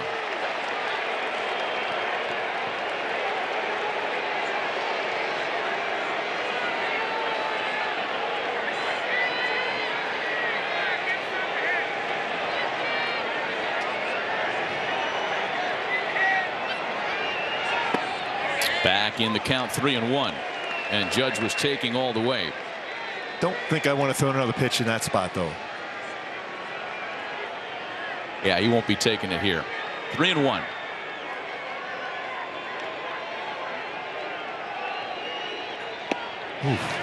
Just missed.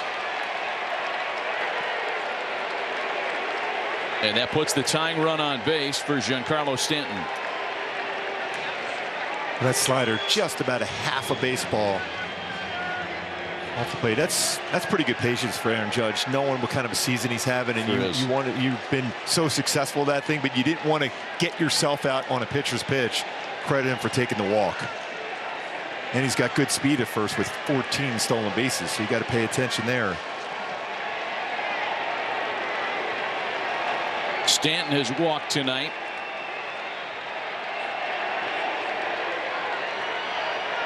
One for 11 in the series, and as we've talked about a couple of times as Herget checks in on Judge, it's appeared that Stanton is just a little bit off. Again, missed significant time on the injured list. And when this guy gets hot, he can carry an entire lineup. It's also hit into 10 double plays. You would love that number 11 right now. A ball and no strikes to Stanton.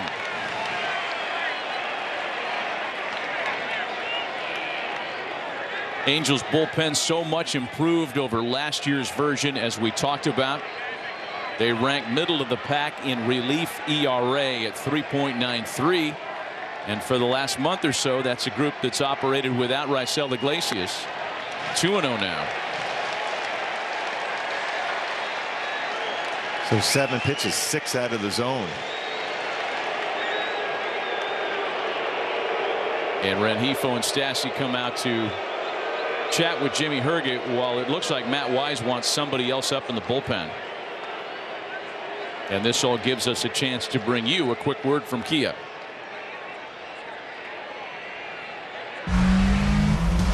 Presenting Kia's lineup of exceptionally capable all-wheel drive SUVs. It's Ryan Tepera who's getting up in a hurry for the Angels.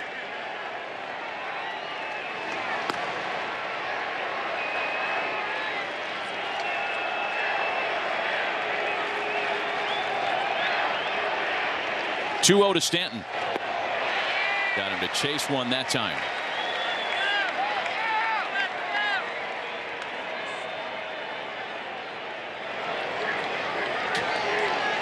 Aggressive on that one, anticipating a fastball.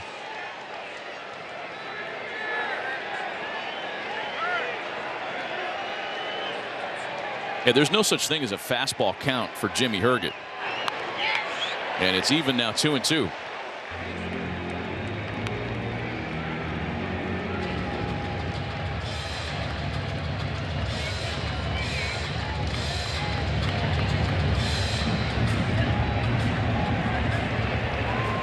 Josh Donaldson waits next for New York. Herget having to go through Major League Baseball's home run leader, a former National League DH and a former American League MVP. Running is Judge. Throw down to second base is offline. Mentioned that 14, now 15 stolen bases for Judge. And a lot of times you go with counts. And because of that delivery that Jimmy Herget has, he's susceptible to a stolen base. And you're going on a breaking ball, which makes it more difficult for Stassi to catch and throw. He has that easy. Good job by Fletcher to be able to keep that baseball in the infield. So the double play out of the order, now looking for the punch out.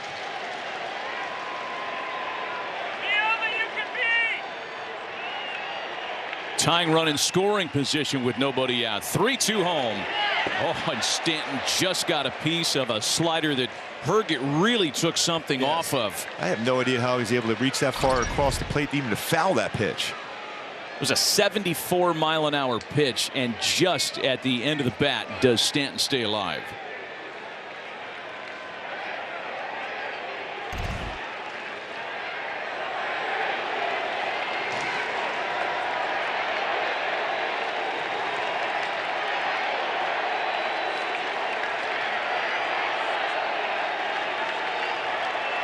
Has not thrown him a fastball. And he stays true to his colors, misses with another slider. Back-to-back walks, tying and go-ahead runs are on base. And here comes Matt Wise. It's usually Phil Nevin that makes the move. This might be designed just to get Tepera a little bit more time. Plus, you got to go with the 3 batters, too. So it's got to be a 3-batter. This is right now, Matt Wise is so good at saying, hey, listen, hasn't gone your way yet. You're 1 pitch away from 2 outs. Donaldson has grounded into a double play already tonight.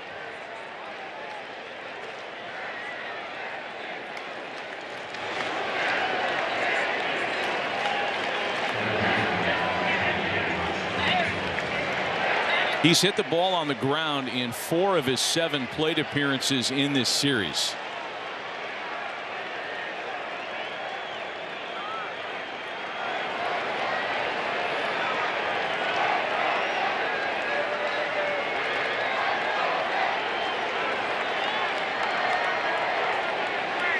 Back-to-back walks have given the Yankees an opportunity here. And Herget trying to dial up that ground ball with nobody out in the ninth. A ball and no strikes to Donaldson.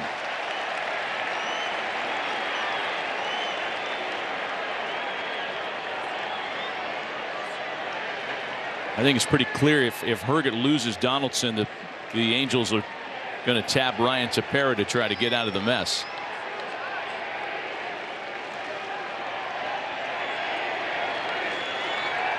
Judge at second, Stanton the runner at first with an enormous lead.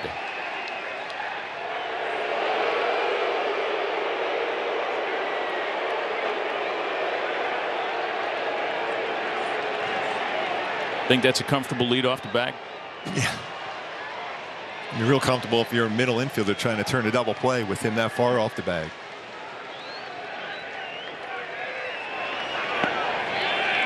It's a good pitch for a strike. From a sinker, it almost looks as if Donaldson's in that mindset of trying to punch the ball to the right side of the field.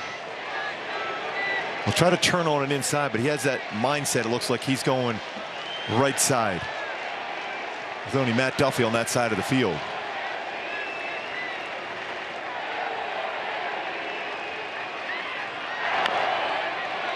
Chopper. Rengifo. It's a foul ball. Foul ball up the line.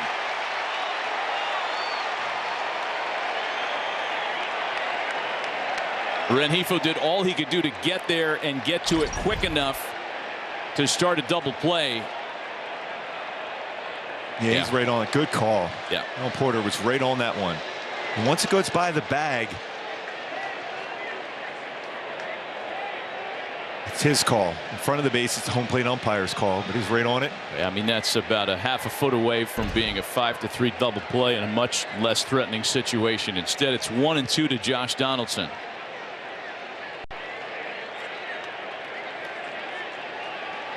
Now you have Fletch shading a little bit more so on the right side of the infield.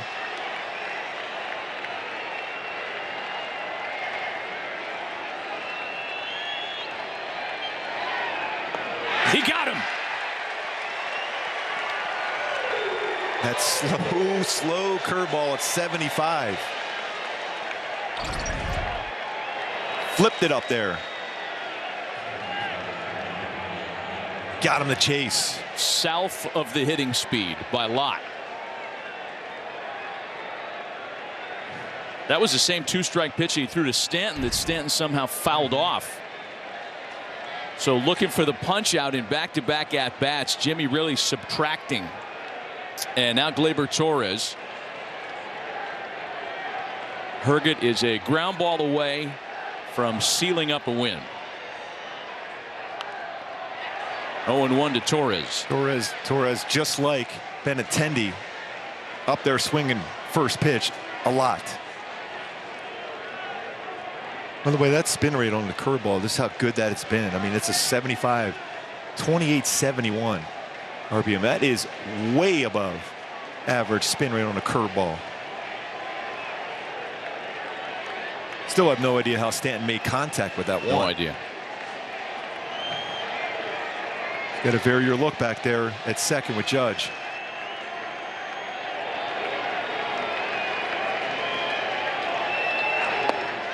Chased a slider that time. Gleyber Torres' slugging percentage with runners in scoring position since the start of last season is the 4th lowest in all of baseball. Just over 300.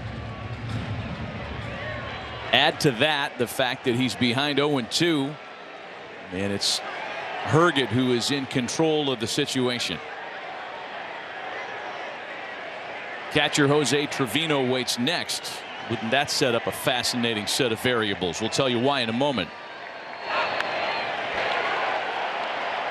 Trevino used to catch Jimmy Herget as Rangers teammates. Now they faced each other on Monday. It looks like, I remember that Trevino outguessed himself on that at bat against Jimmy Herget. Right.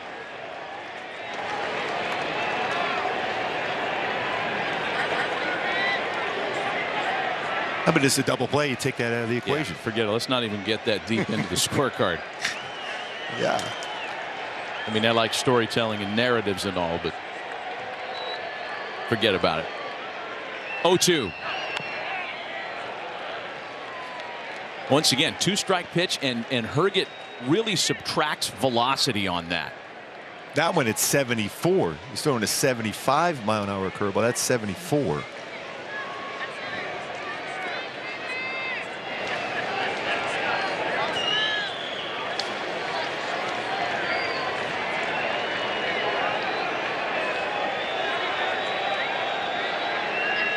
Still 0-2 to Gleyber Torres.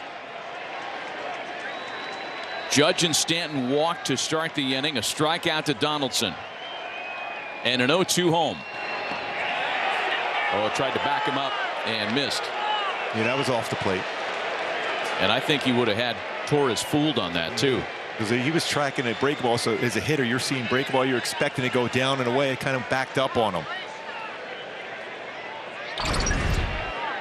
He's expecting that to go down and away. And he's at the home plate. Basically goes down to the home plate umpire if he's going to call that or not. But it was off the plate.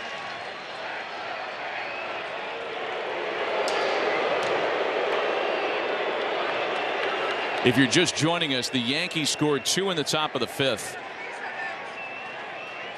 The Angels got 3 on a Shohei Ohtani 3-run homer in the 6th. Both starters were fantastic tonight, Patrick Sandoval and Gerrit Cole.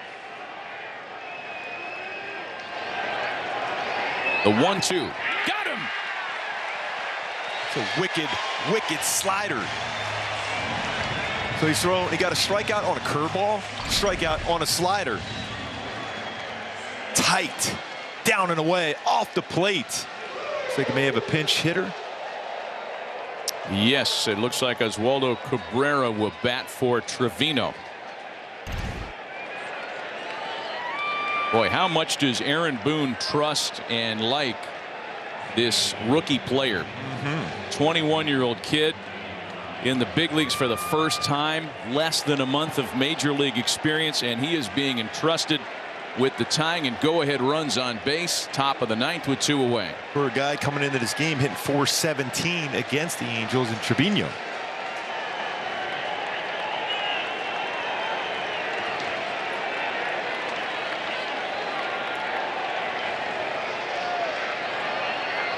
Remember, Trout had to make an outstanding play against him in Game 1.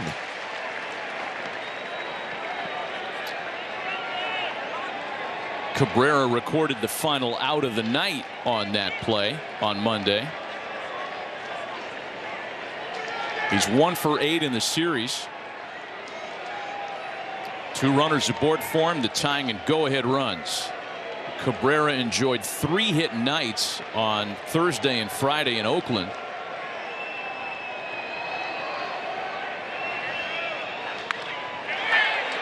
Little roller out to the right side, and Jimmy Gerrit holds. Davey slays Goliath at the Big A tonight. Jimmy does good. Jimmy had to run the gauntlet of the biggest hitters in New York. Oh, that's an incredible game. What a series this was. The stars in this series. Shohei, 3-run home run. Wow. What a series. Unbelievable.